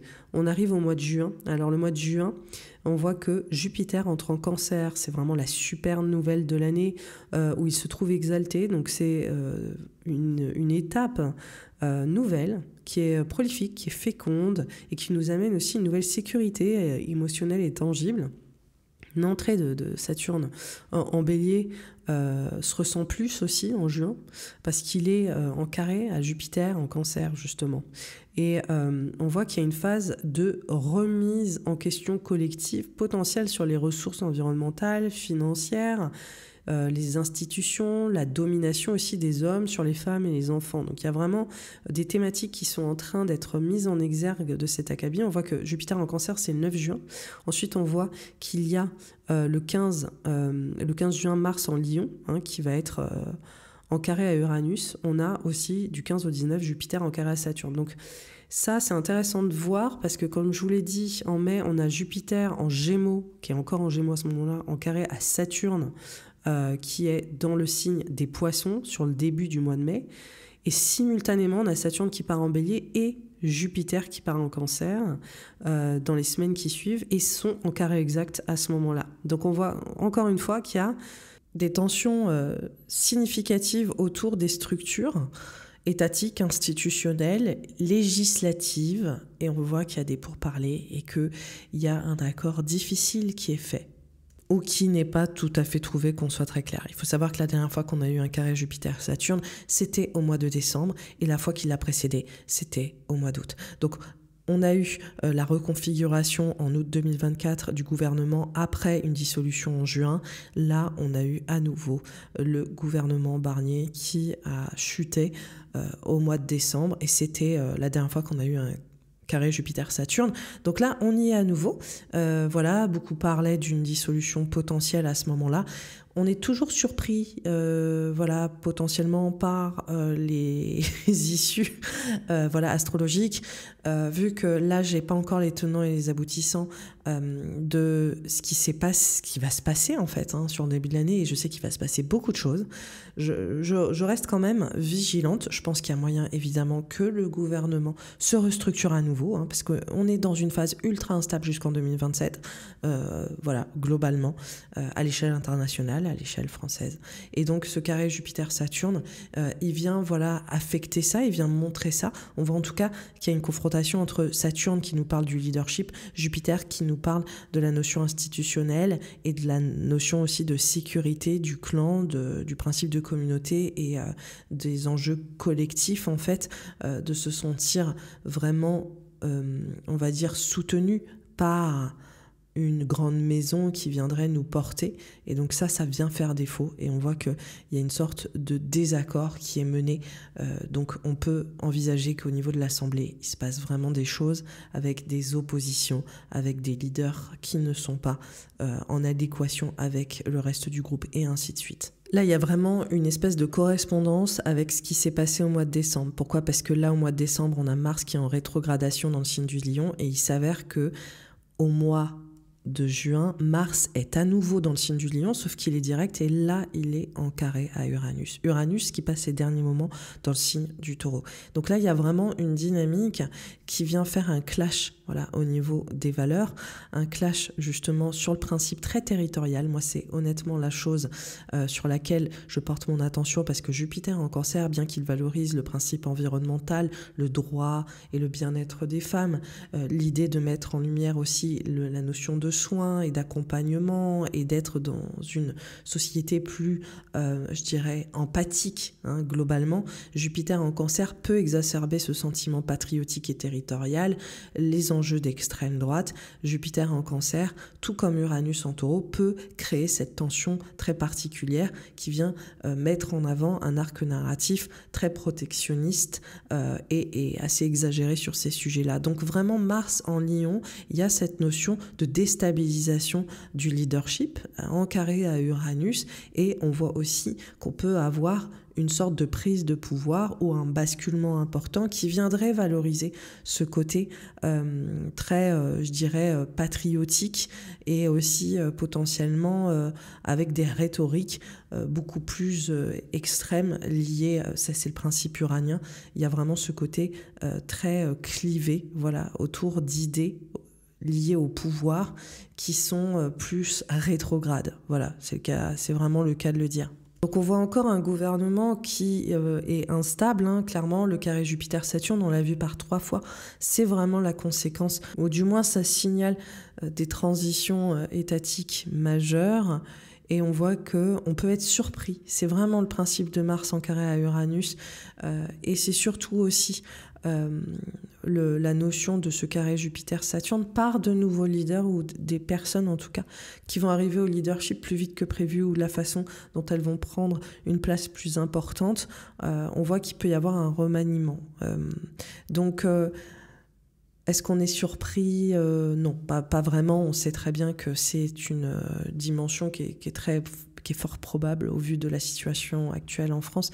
Mais j'inviterais en tout cas à porter très attention à donc, ce mois de décembre. On sait déjà qu'il y a le gouvernement Barnier qui est tombé, mais à la personne qui va être mise en lumière en tant que Premier ministre, s'il y a, et ce qui va se passer aussi en janvier-février, parce qu'on ne va pas être sur une période apaisée. Et on voit que clairement, ce qui se passe sur le mois de décembre, janvier-février va mener au pivot du mois de juin.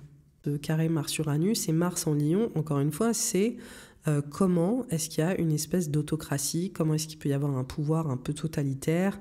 Ça vient vraiment, on va dire, exalter ces tensions un peu fascistes, avec Mars-Uranus, Mars en Lion et Uranus en Taureau. Il y a vraiment cette notion de c'est nous qui sommes en droit, ou qui sommes prioritaires. Voilà, il y a vraiment cette notion de on a finalement une sorte d'élite qui est en droit de posséder plus, voilà, que ce soit un territoire, que ce soit les ressources financières et matérielles, que ce soit...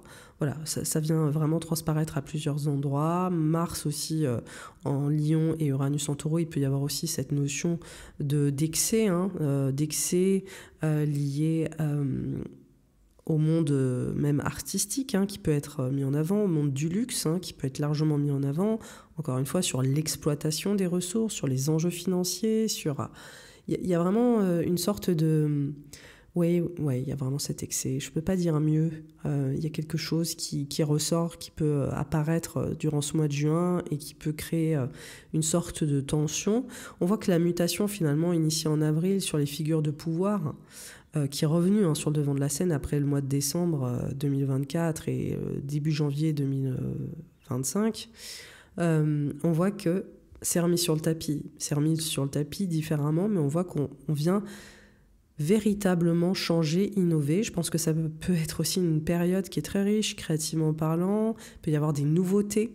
Et ça, on va en parler sur l'été, mais je pense qu'il peut y avoir des enjeux très viraux qui peuvent s'opérer, c'est-à-dire qu'il peut y avoir une sortie d'un morceau qui va prendre vraiment, qui va se propager à une vitesse assez exceptionnelle. Il y a quelque chose de très jouisseur qui ressort aussi avec ce carré Mars-Uranus, qui permet une expression plus débridée, mais pour notre plus grand plaisir. Il n'y a pas que des choses problématiques, donc je pense qu'il y a quelque chose qui s'exalte particulièrement.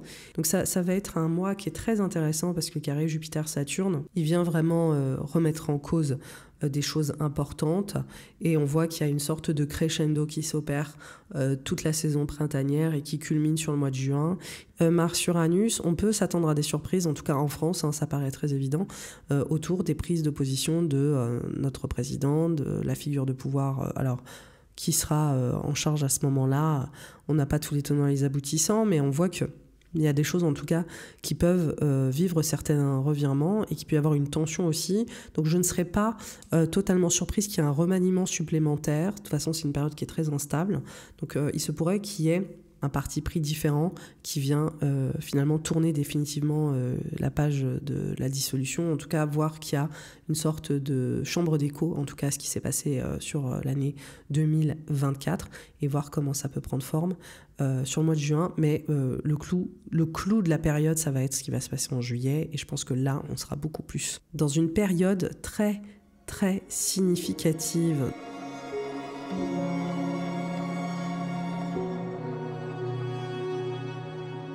Donc ça me mène à la saison de l'été, des transits de l'été 2025. Donc on voit tout de suite en fait une saison qui est ponctuée par des grands transits. Donc on a Uranus qui entre en Gémeaux, on a aussi Saturne en conjonction à Neptune en mois de juillet. En août on a Mars en opposition à Saturne et Neptune et en trigone à Uranus et Pluton.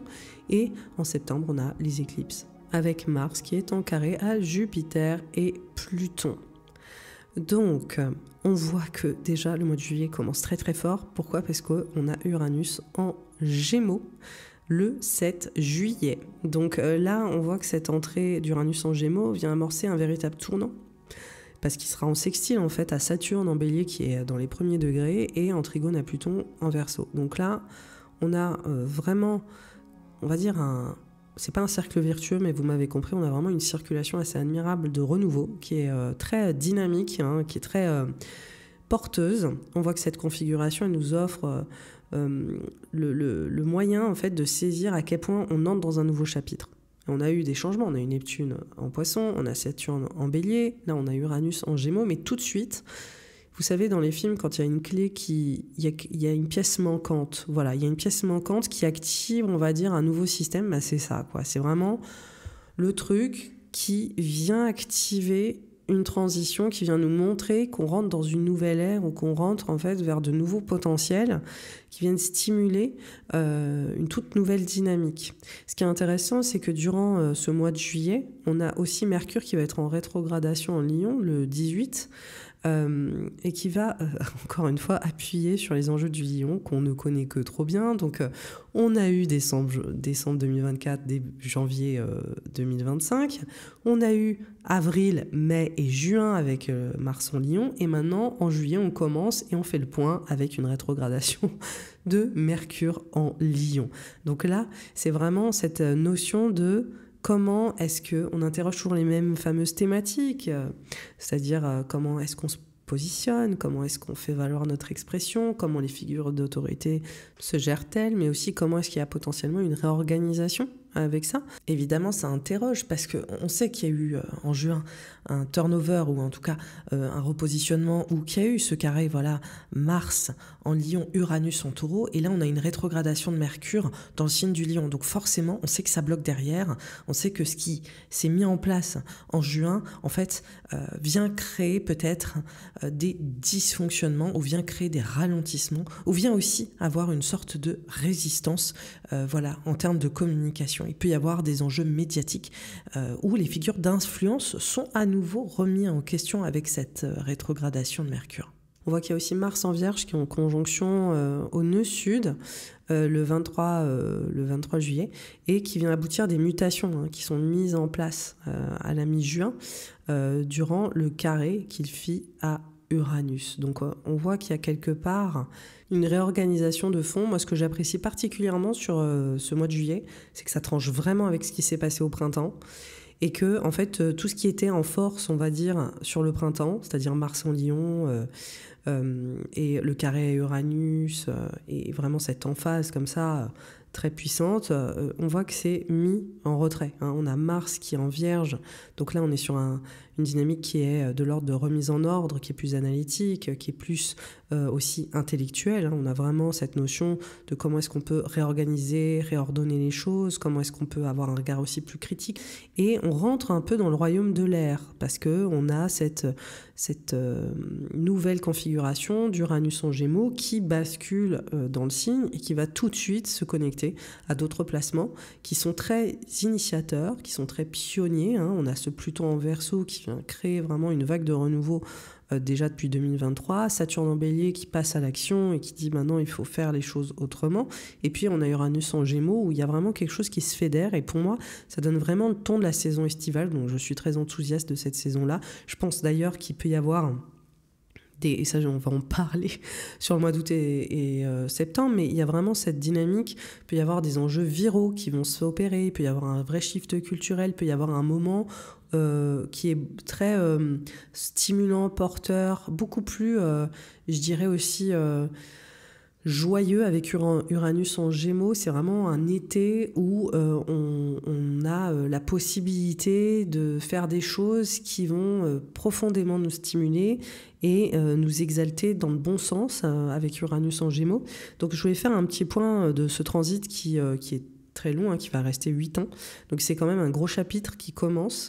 Comme vous l'avez compris, on est sur des planètes générationnelles. Donc c'est vraiment, on va dire, une toile de fond qui est en train d'être mise en avant et qui vient créer finalement une nouvelle dynamique qui va, on va dire, créer des patterns, des thématiques répétitives sur la durée. Donc j'aurai l'occasion de vous parler continuellement des innovations, des révolutions, des transgressions et des mutations apportées par Uranus en Gémeaux sur les prochaines années. Vous allez en entendre parler de long, en large et en travers, mais je vais vous faire un petit point déjà sur ce que ça peut évoquer. Et vu qu'il rentre dès le début du mois de juillet, on peut voir qu'il y a des thématiques qui peuvent, on va dire, émerger liées à ce placement.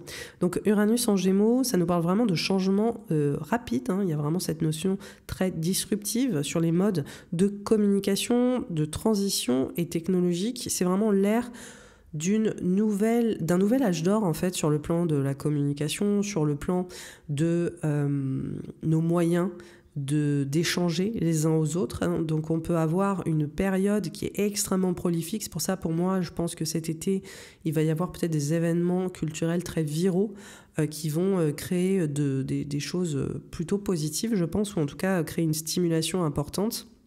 On voit aussi qu'Uranus en Gémeaux, c'est littéralement les révolutions, toutes les disruptions, toutes les innovations, tous les progrès sont portés par la voix de tous et chacune. Il y a vraiment cet enjeu de on va dire, les civils, les personnes lambda sont capables, en s'unissant, de porter leur voix et de faire bouger les lignes. Donc, on a vu qu'Uranus était en Taureau là ces 8 dernières années, et il y a eu vraiment cette emphase sur le principe des territoires, sur la gestion des ressources, sur aussi le principe de la crise écologique qui a pu émerger de plus en plus dans les consciences et devenir beaucoup plus mainstream. On a vu aussi tous les grands organes en fait financiers qui ont été également remis en question, où on a vu comment les marchés aussi pouvaient être plus volatiles durant cette période. On a eu évidemment une crise économique majeure. On voit que Uranus en Taureau a fait bouger les lignes sur comment est-ce qu'on tire parti de nos ressources, comment est-ce qu'on en abuse, comment est-ce qu'on doit se réformer là-dessus, et comment aussi il y a eu une activation, une révolution qui s'est mise en place à ce niveau-là. Donc Uranus en Gémeaux, on voit que ces thématiques de profonde disruption, de révolution, de progression et d'avancée aussi s'opèrent sur le territoire du signe des Gémeaux. Donc il y a des avancées vraiment très importantes dans le monde intellectuel, des idées, notamment scientifiques, culturelles. Donc on est un peu sur un âge d'or là-dessus. Il va y avoir des choses d'ici les 8 prochaines années qui vont nous aider à vraiment passer un gros step. On va avoir de nouvelles technologies qui vont prendre de plus en plus de place. On en a déjà vu de plus en plus avec Mars en Pluton depuis 2023, avec l'intelligence artificielle et toutes ces choses-là.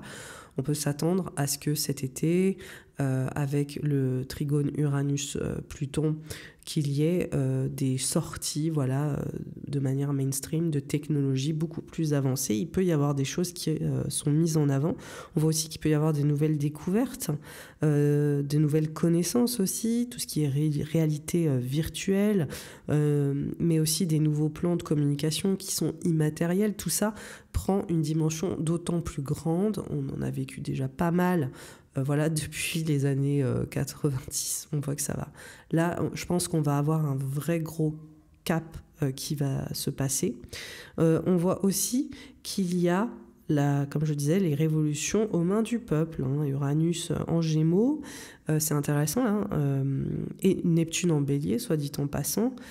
La dernière fois qu'ils étaient ensemble au même moment dans ces signes, c'était la guerre civile américaine. Donc on voit vraiment comment il y a un clivage qui se fait sur le plan sociétal qui est potentiellement plus grand, lié à des partis pris différents. Encore une fois, on est sur un signe mercurien, on est sur le mythe de Caïn et Abel, on a vraiment cette notion de comment est-ce que les positionnements se clivent de plus en plus et comment il peut y avoir une dynamique qui vient vraiment activer un besoin de mutation qui peut amener aussi une certaine, on va dire, division.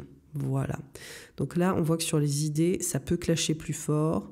Et on voit aussi que les empires médiatiques, ils sont potentiellement pour quelque chose où il y a beaucoup de thématiques qui vont être adressées, liées à cette manipulation de l'information qui sera potentiellement bien plus troublante qu'elle ne l'est déjà, liée à toute cette nouvelle technologie et à tout ce qui nous attend pour la suite. Ensuite, on arrive au mois d'août. Alors, je suis hyper emballée sur le mois d'août. On a un grand trigone d'air qui accentue l'immense dynamisme déjà initié par Uranus en Gémeaux. Mais on a aussi l'entrée de Mars dans le signe de la Balance. Donc, on voit qu'entre le 9 et le 10 août, il va être en trigone à Uranus. Il va aussi opposer Saturne et Neptune. Donc, d'ailleurs, c'est toujours la rétrograde de Mercure en Lion à ce moment-là, soit dit en passant, sur le début du mois. Donc, on peut envisager qu'il y a vraiment des mouvements sociaux qui sont porteurs, visant à une réforme aussi de systèmes moraux, politiques. Il y a un activisme collectif avec l'opposition Mars-Saturne qui évoque une lutte pour la justice. Il y a vraiment cette tension comme ça de droit à tellement de niveaux différents. Ça, je pense qu'il y a vraiment une activation comme ça des luttes et je pense que ça peut consteller sur tellement de choses différentes. C'est une période faste aussi pour tout ce qui est créativité artistique et scientifique. On voit que ce mois d'août, il est ultra important, il se passe tellement de choses. Déjà, la notion d'Uranus en Gémeaux, il y avait quand même un bon coup de fouet qui ressortait au mois de juillet, mais avec Mars qui rentre en Balance.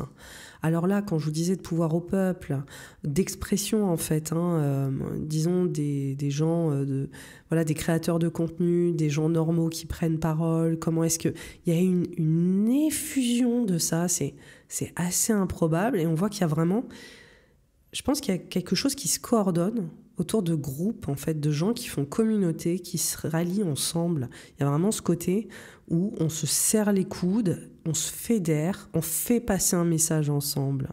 Ça me paraît ultra important. Il y a vraiment un message à faire passer qui est fait passer par le peuple, par les gens, grâce à une forte mobilisation.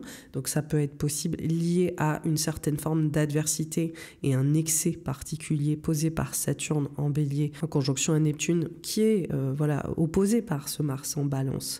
Donc il y a vraiment cette notion d'équité, de justice, de lutter contre des agressions, contre des conflits, contre des violences, contre des guerres, contre des situations où, encore une fois, on a une poignée de personnes qui vont décider le sort du reste du monde. Et là, on voit qu'il y a vraiment cette notion de ralliement très fort. Où est-ce que ça va se passer? En France, ailleurs? En France, je pense que ça peut être très important parce qu'on a une grosse activation d'Uranus en Gémeaux dans le thème natal de la France. On a aussi aux États-Unis le retour officiel d'Uranus en Gémeaux. Donc là, on peut voir qu'aux États-Unis, il peut y avoir vraiment ce côté rallye, ce côté les gens, il peut y avoir une grosse résistance, il peut y avoir une désobéissance civile, il peut y avoir aussi véritablement des décisions qui sont prises, qui vont vivre un gros backlash.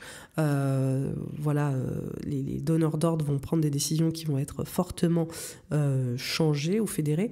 Mais on peut aussi avoir des grandes avancées durant cette période. Je pense que c'est très contrasté parce que je ne serais pas étonnée aussi que, comme je vous l'ai dit, je suis très enthousiaste de cette période, mine de rien. Et je pense aussi qu'il peut y avoir de belles avancées très progressives, très révolutionnaires ou, on va dire, porteuses qui nous font avancer dans l'avenir, à la fois sur ce qu'on crée d'un point de vue scientifique, mais aussi certains pays, je pense, pourraient faire passer des textes de loi ou des choses qui viennent vraiment changer la donne et qui, on va dire, posent un exemple nouveau.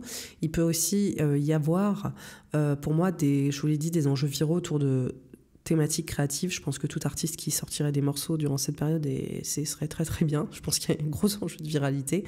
Donc il y a aussi une énergie qui peut être très très joyeuse, voilà, et qui donne beaucoup de force, quoi. On va dire en tout cas que le collectif, les civils, les gens, les créateurs de contenu, toutes les personnes qui osent se mettre en avant et défendre leur point de vue, leur voix, tout ça prend le pas sur cette opposition ou ces injustices qui sont aussi tout à fait mises en avant. On a un aspect aussi très intéressant qui s'opère en août, c'est le 12, on a Uranus qui est en sextile à Saturne. Et là, vraiment, il y a cet enjeu de réforme qui est présente et surtout le fait de casser la tradition. Il y a vraiment cette notion de faire un point de rupture aussi avec le principe d'autorité, comme j'ai dit, et on peut voir qu'il y a des véritables opportunités de brèches qui sont faites, voilà, où presque les rebelles ont le contrôle, ou les personnes qui ont envie de faire bouger la société vont venir monopoliser l'attention et vont venir déstabiliser littéralement les structures telles qu'elles sont faites aujourd'hui. Donc c'est hyper intéressant de voir comment on a une prise de pouvoir assez traditionnaliste tout le début de l'année, et puis d'un coup en été il y a une espèce d'explosion un petit peu quand même qui est faite. Il y a un côté très disruptif qui ressort, et on voit que c'est aussi validé par un autre aspect. C'est celui d'Uranus en sextile à Neptune qui s'opère dans la foulée. Donc on sait que on va ressentir entre guillemets ou avoir les signaux de ces enjeux tout le mois d'août, et ce sextile Uranus-Neptune c'est exact le 29. Là, il y a vraiment une correspondance parce que Uranus, c'est vraiment tout ce côté révolutionnaire, innovant, progressiste qui s'impose, et surtout très disruptif, avec un côté d'aller contre, d'aller en opposition, et il y a une espèce de galvanisation avec Neptune qui vient sublimer des idéaux nouveaux, qui vient sublimer aussi un mouvement collectif qui va aller contre, en fait. Et on voit qu'il y a une espèce d'idéologie, voilà, qui est forte, qui prend le pas et qui vient peut-être animer tout. Il y a vraiment un aspect aussi, les réseaux sociaux, quoi. C'est très fort, là, c'est très très fort cet été. Donc je pense que ça va partir un peu dans tous les sens, qu'il y a vraiment aussi ce monde parallèle qui est les réseaux, qui sont les réseaux, et de cette espèce de mouvement en ligne qui vient aussi créer peut-être des moments mettant vraiment à mal les institutions. Est-ce qu'il y aura un activisme en ligne, c'est-à-dire, on l'a déjà vu avec la conjonction Jupiter-Uranus en mai dernier, en mai 2024, dans le signe du Taureau, mais là j'ai l'impression que ça passe un step.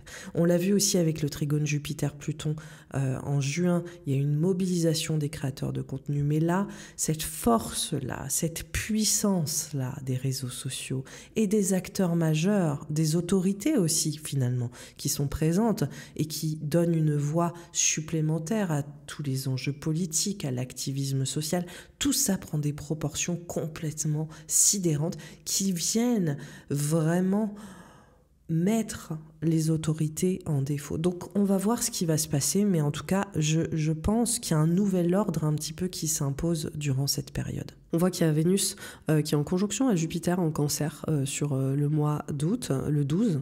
C'est un très très joli transit.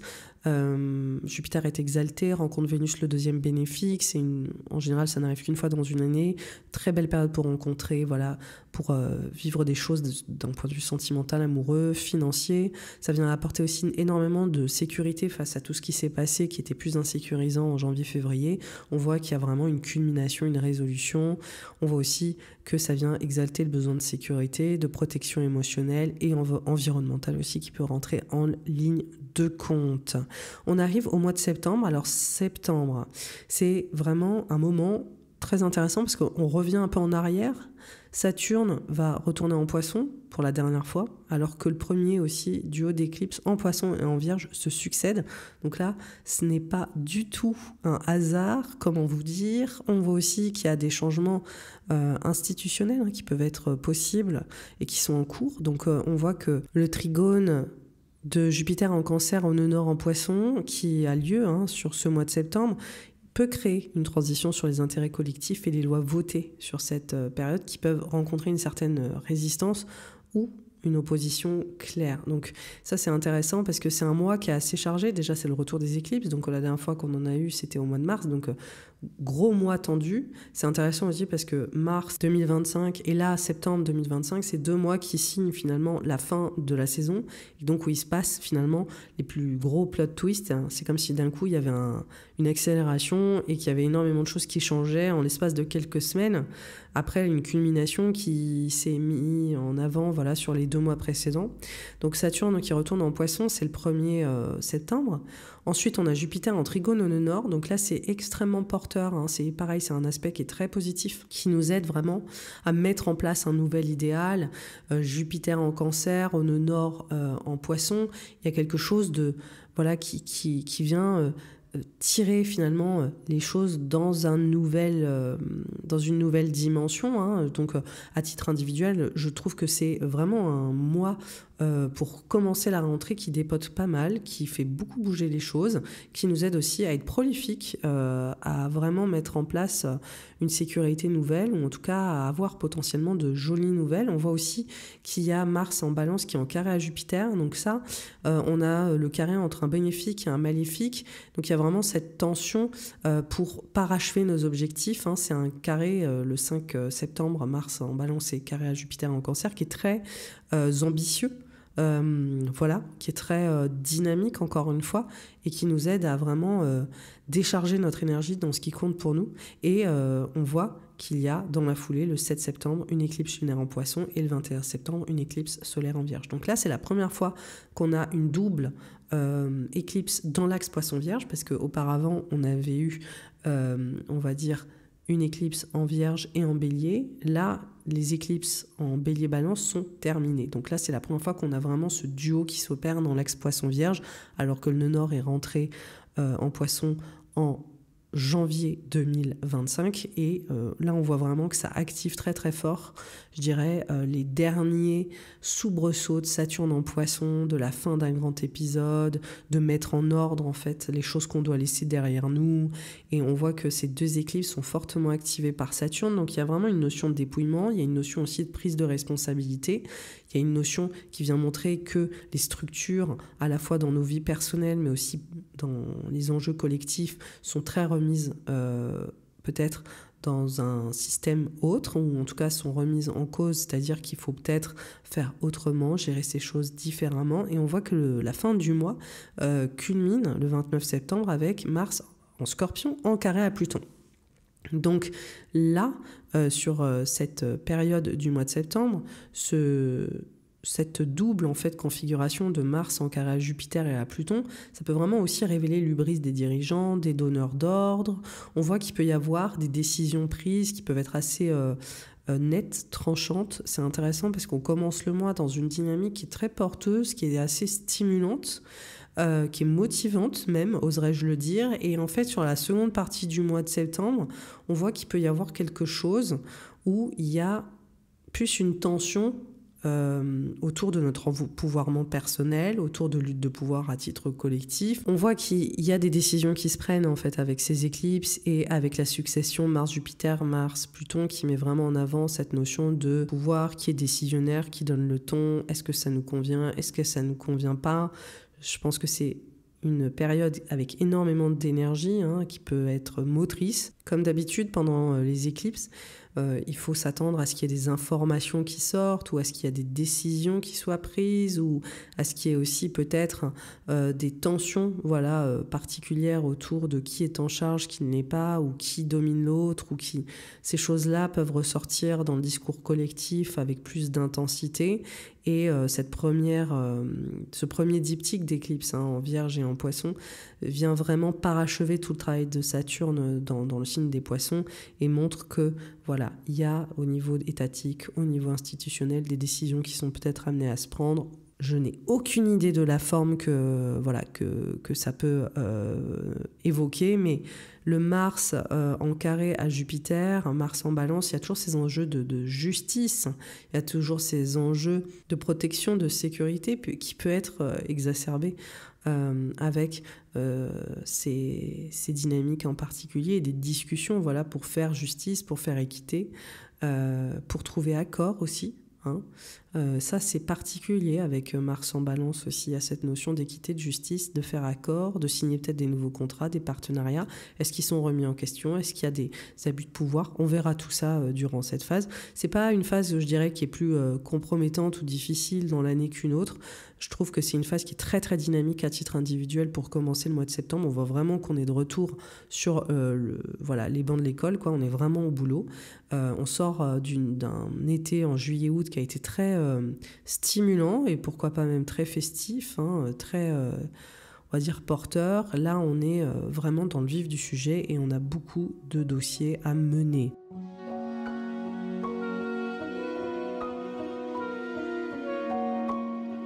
On arrive sur la saison automnale, donc les transits de l'automne 2025. On voit qu'en octobre, Mars est trigone à Jupiter et Saturne. On voit qu'en novembre, Jupiter est en trigone à Saturne et Mars oppose Uranus. Et on voit qu'en décembre, on a Mars en carré à Saturne et Neptune.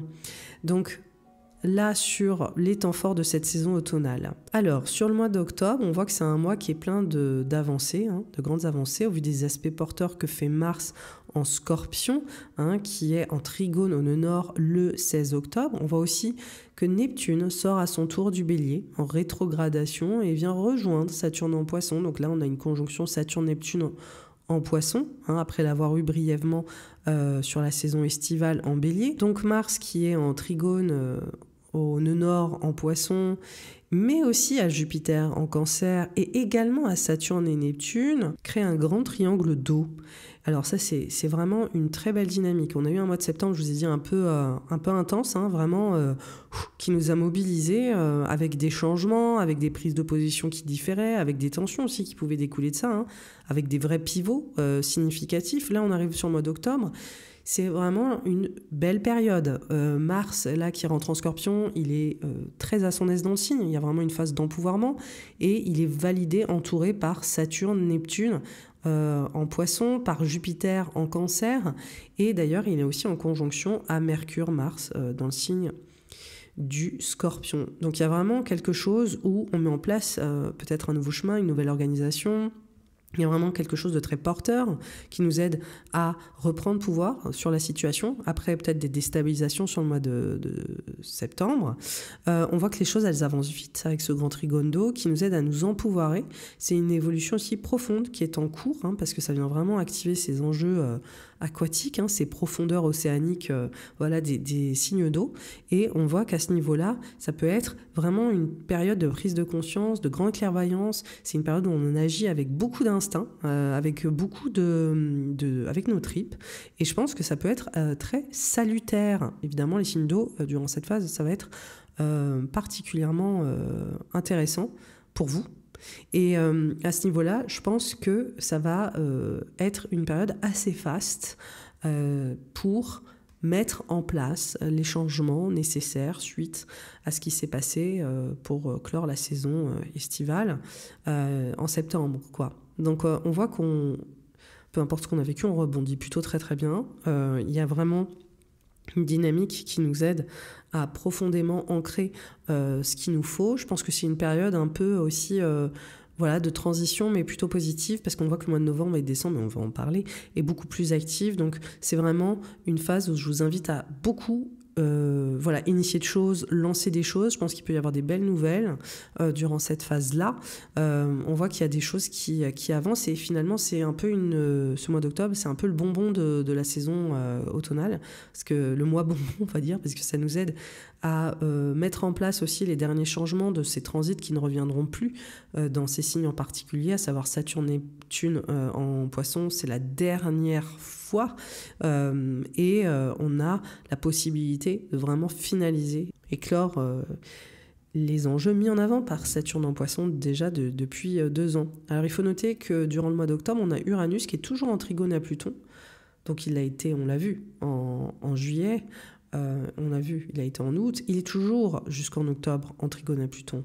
Donc on voit qu'on est toujours dans cette avancée très évolutive, très progressive, qui nous aide à mettre en place un vent de renouveau, hein. Donc c'est toujours très présent, que ce soit du mois de juillet au mois d'octobre.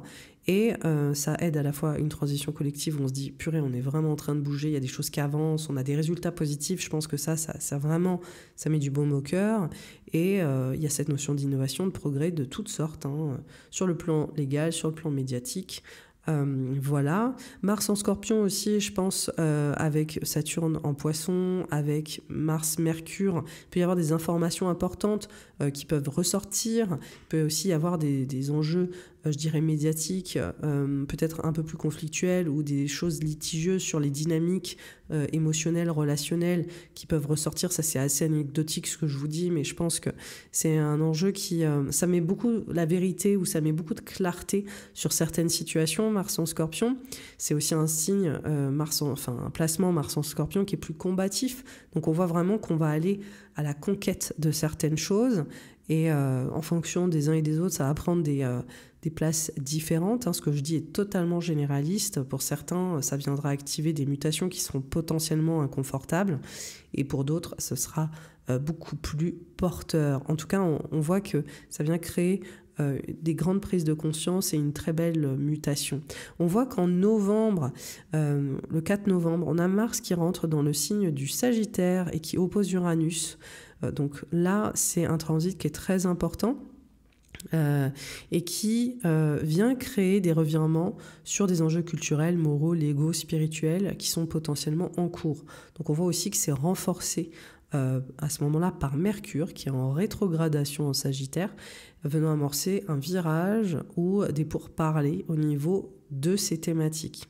Donc c'est très intéressant parce qu'on est sur un mois d'octobre qui a été assez prolifique, et puis ensuite on enchaîne direct sur le mois de novembre d'entrée de jeu où on est sur une phase instable. On a Mars aussi qui est en Sagittaire, qui est en carré au nœud nord et qui montre une période avec des ajustements plus difficiles. Donc là on rentre en fait sur une fin d'année qui bouscule plus. C'est intéressant de voir que durant cette phase où Mars est en trigone à Neptune et en opposition à Uranus, tout en ayant aussi un trigone Jupiter-Saturne qui est toujours très actif, on voit qu'il y a des disruptions. Et comme je vous l'ai dit, ça peut s'opérer à des niveaux différents. Là, ce qui est intéressant de noter, c'est que Uranus va basculer à nouveau, lui aussi va régresser dans le signe dans lequel il était ces 8 dernières années, en Taureau, le 8 novembre. Et donc, le moment où on a cette opposition Mars, opposition Uranus, et cette tension particulière en Sagittaire Gémeaux, ça vient vraiment montrer que toutes les nouveautés, les révolutions menées par Uranus en Gémeaux sont remises en question, il y a des résistances, il y a des conflits autour de ça, et Uranus bascule ensuite en Taureau, revient en Taureau, et c'est le mois où il y a la COP30 au Brésil. Donc on voit que c'est un climat, déjà Uranus qui revient en Taureau refait l'emphase sur les ressources de la Terre, l'exploitation de la Terre, les enjeux financiers qui priment sur le bien-être écologique et environnemental. Donc hyper intéressant de voir que c'est pile le mois où il y a la COP30 qui s'opère, et pile le mois où Uranus rebascule en Taureau, après une période, on va dire, où ça a énormément créé de tensions sur cette opposition Mars-Uranus. Là, on voit qu'il y a vraiment une dynamique qui peut, comme je disais, mettre en avant cette notion de problème culturel. Là, pour moi, il y a un clivage culturel qui peut être important, ou en tout cas des questionnements où on vient faire preuve d'une malhonnêteté liée à une hégémonie culturelle qui viendrait criminaliser d'autres cultures ou d'autres spiritualités ou d'autres façons de rendre perspective sur le monde, d'exprimer aussi les croyances. Il y a vraiment une tension qui est forte comme ça avec Mars en Sagittaire et Uranus en Gémeaux. Donc il peut y avoir des lois qui sont passées là-dessus.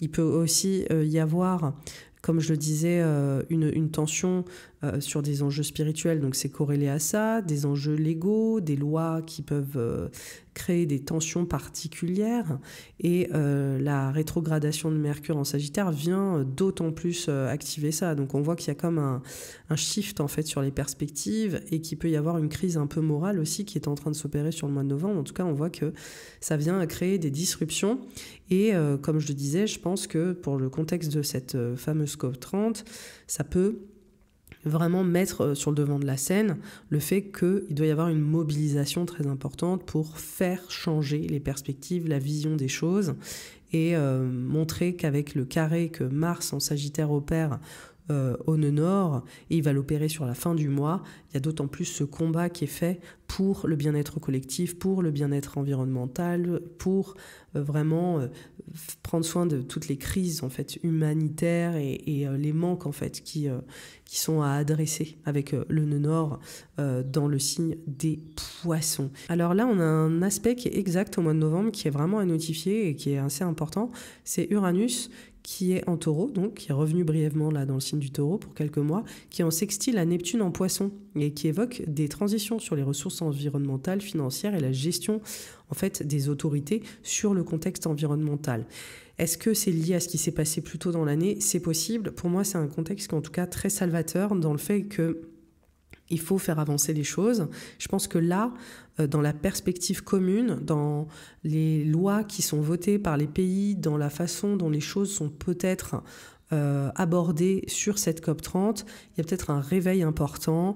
Il y a l'idée que il faut qu'on se mobilise beaucoup plus, voilà, avec ce sextile qui est exact. Ça fait un moment que, on va dire, ce sextile progresse, c'est pas une nouveauté, mais là il est exact sur le mois de novembre. Donc franchement, sur le retour d'Uranus en Taureau, je pense qu'il peut être très salvateur, mais je pense aussi qu'il peut y avoir, encore une fois, un contexte de lutte, un contexte de tension, des enjeux médiatiques aussi, une sorte de guerre médiatique ou de guerre de l'information, ou comment il peut y avoir des informations qui viennent nous challenger durant cette phase.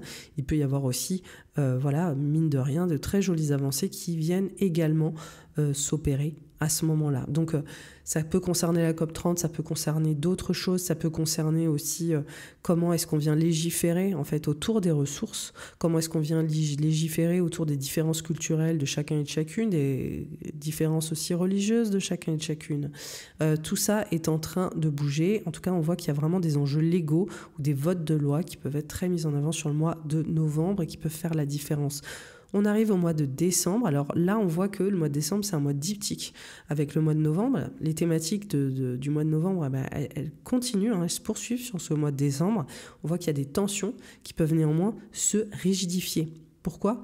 Parce que c'est difficile de trouver un terrain d'entente avec le carré qui s'opère entre Mars en Sagittaire et Saturne et Neptune. Donc on voit qu'il y a eu le carré déjà de Mars en Sagittaire au nœud nord, mais il va progresser en étant au carré à Saturne et à Neptune qui succèdent en fait au nœud nord. Donc on peut vraiment voir qu'il y a une fracture morale ou sur l'intérêt les idéaux du collectif.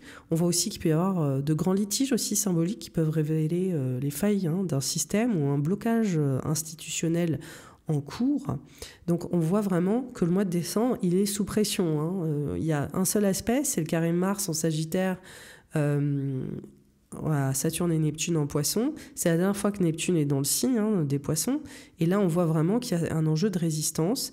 Il y a un enjeu culturellement, idéologiquement parlant, religieusement parlant. J'évoque tout parce que je sais que ça peut partir dans tellement de directions sur le plan collectif, international, en fonction des pays et tout ça. Et le fait de vraiment dire il faut que ça bouge, ça change, et qu'il peut y avoir des tensions qui vont créer des disruptions en fonction de certaines communautés, qu'elles soient politiques, qu'elles soient religieuses, ou sur ce principe des idées, des idéologies politiques notamment. Donc là, on voit qu'il y a un gros point de focal sur le dogmatisme intellectuel, politique et religieux qui, pour moi, est tellement exacerbé qu'on voit qu'il y a potentiellement des conflits généraux qui vont ressortir là-dessus. On voit que Jupiter, il est en carré à Chiron le 21 décembre.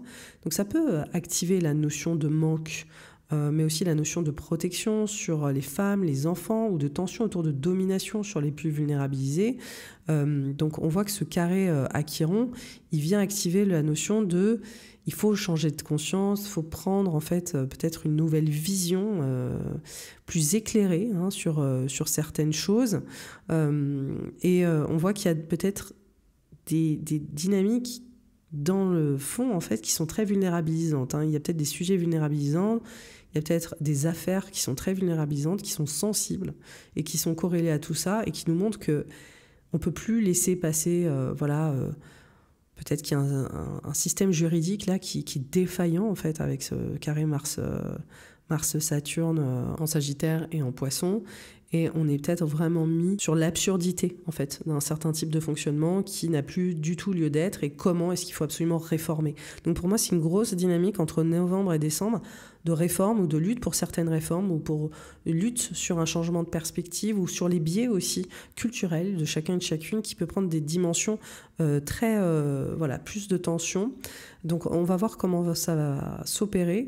Il y a des pays qui vont être plus, en écho à ça, comme j'ai dit, en France, on est pas mal dedans, c'est le moins qu'on puisse dire. On est aussi aux États-Unis, donc on voit que ça peut être une période qui est plus tendue sur toutes les dynamiques qui ressortent collectivement. En tout cas, on n'est pas sur un mode décembre qui est totalement apaisé.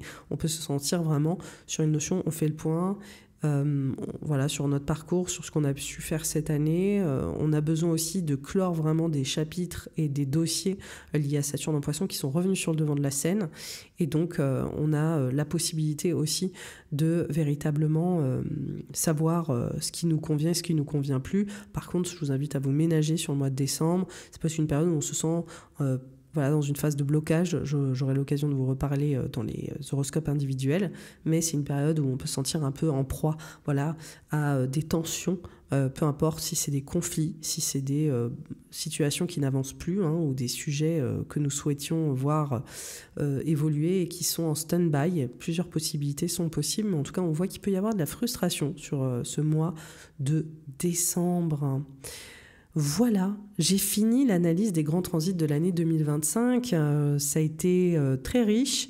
J'ai hâte de voir ce qui va s'opérer. On va voir ensemble au fur et à mesure en revisitant un petit peu cette vidéo que je revisiterai moi-même parce que je n'ai absolument aucune idée qu'on sache de ce qui va se passer. Je vois juste des dynamiques qui sont présentes, qui peuvent prendre de multiples formes, que j'ai tenté de vous mettre en avant sur... toutes les dimensions qui sont possibles, positives et plus challengeantes. En attendant, je vous souhaite une très belle année 2025. N'hésitez pas à commenter sur cet épisode, à y revenir, à laisser des commentaires au fur et à mesure de l'année parce que ça m'aidera en fait à retourner sur cette vidéo et à savoir ce que j'ai dit et si ça colle, si ça colle pas. Quelles ont été les perspectives qui vous ont aidé à aborder l'année et les choses aussi sur lesquelles vous vous interrogez possiblement. Je vous souhaite une très belle année encore, je me répète, et je vous dis à très vite.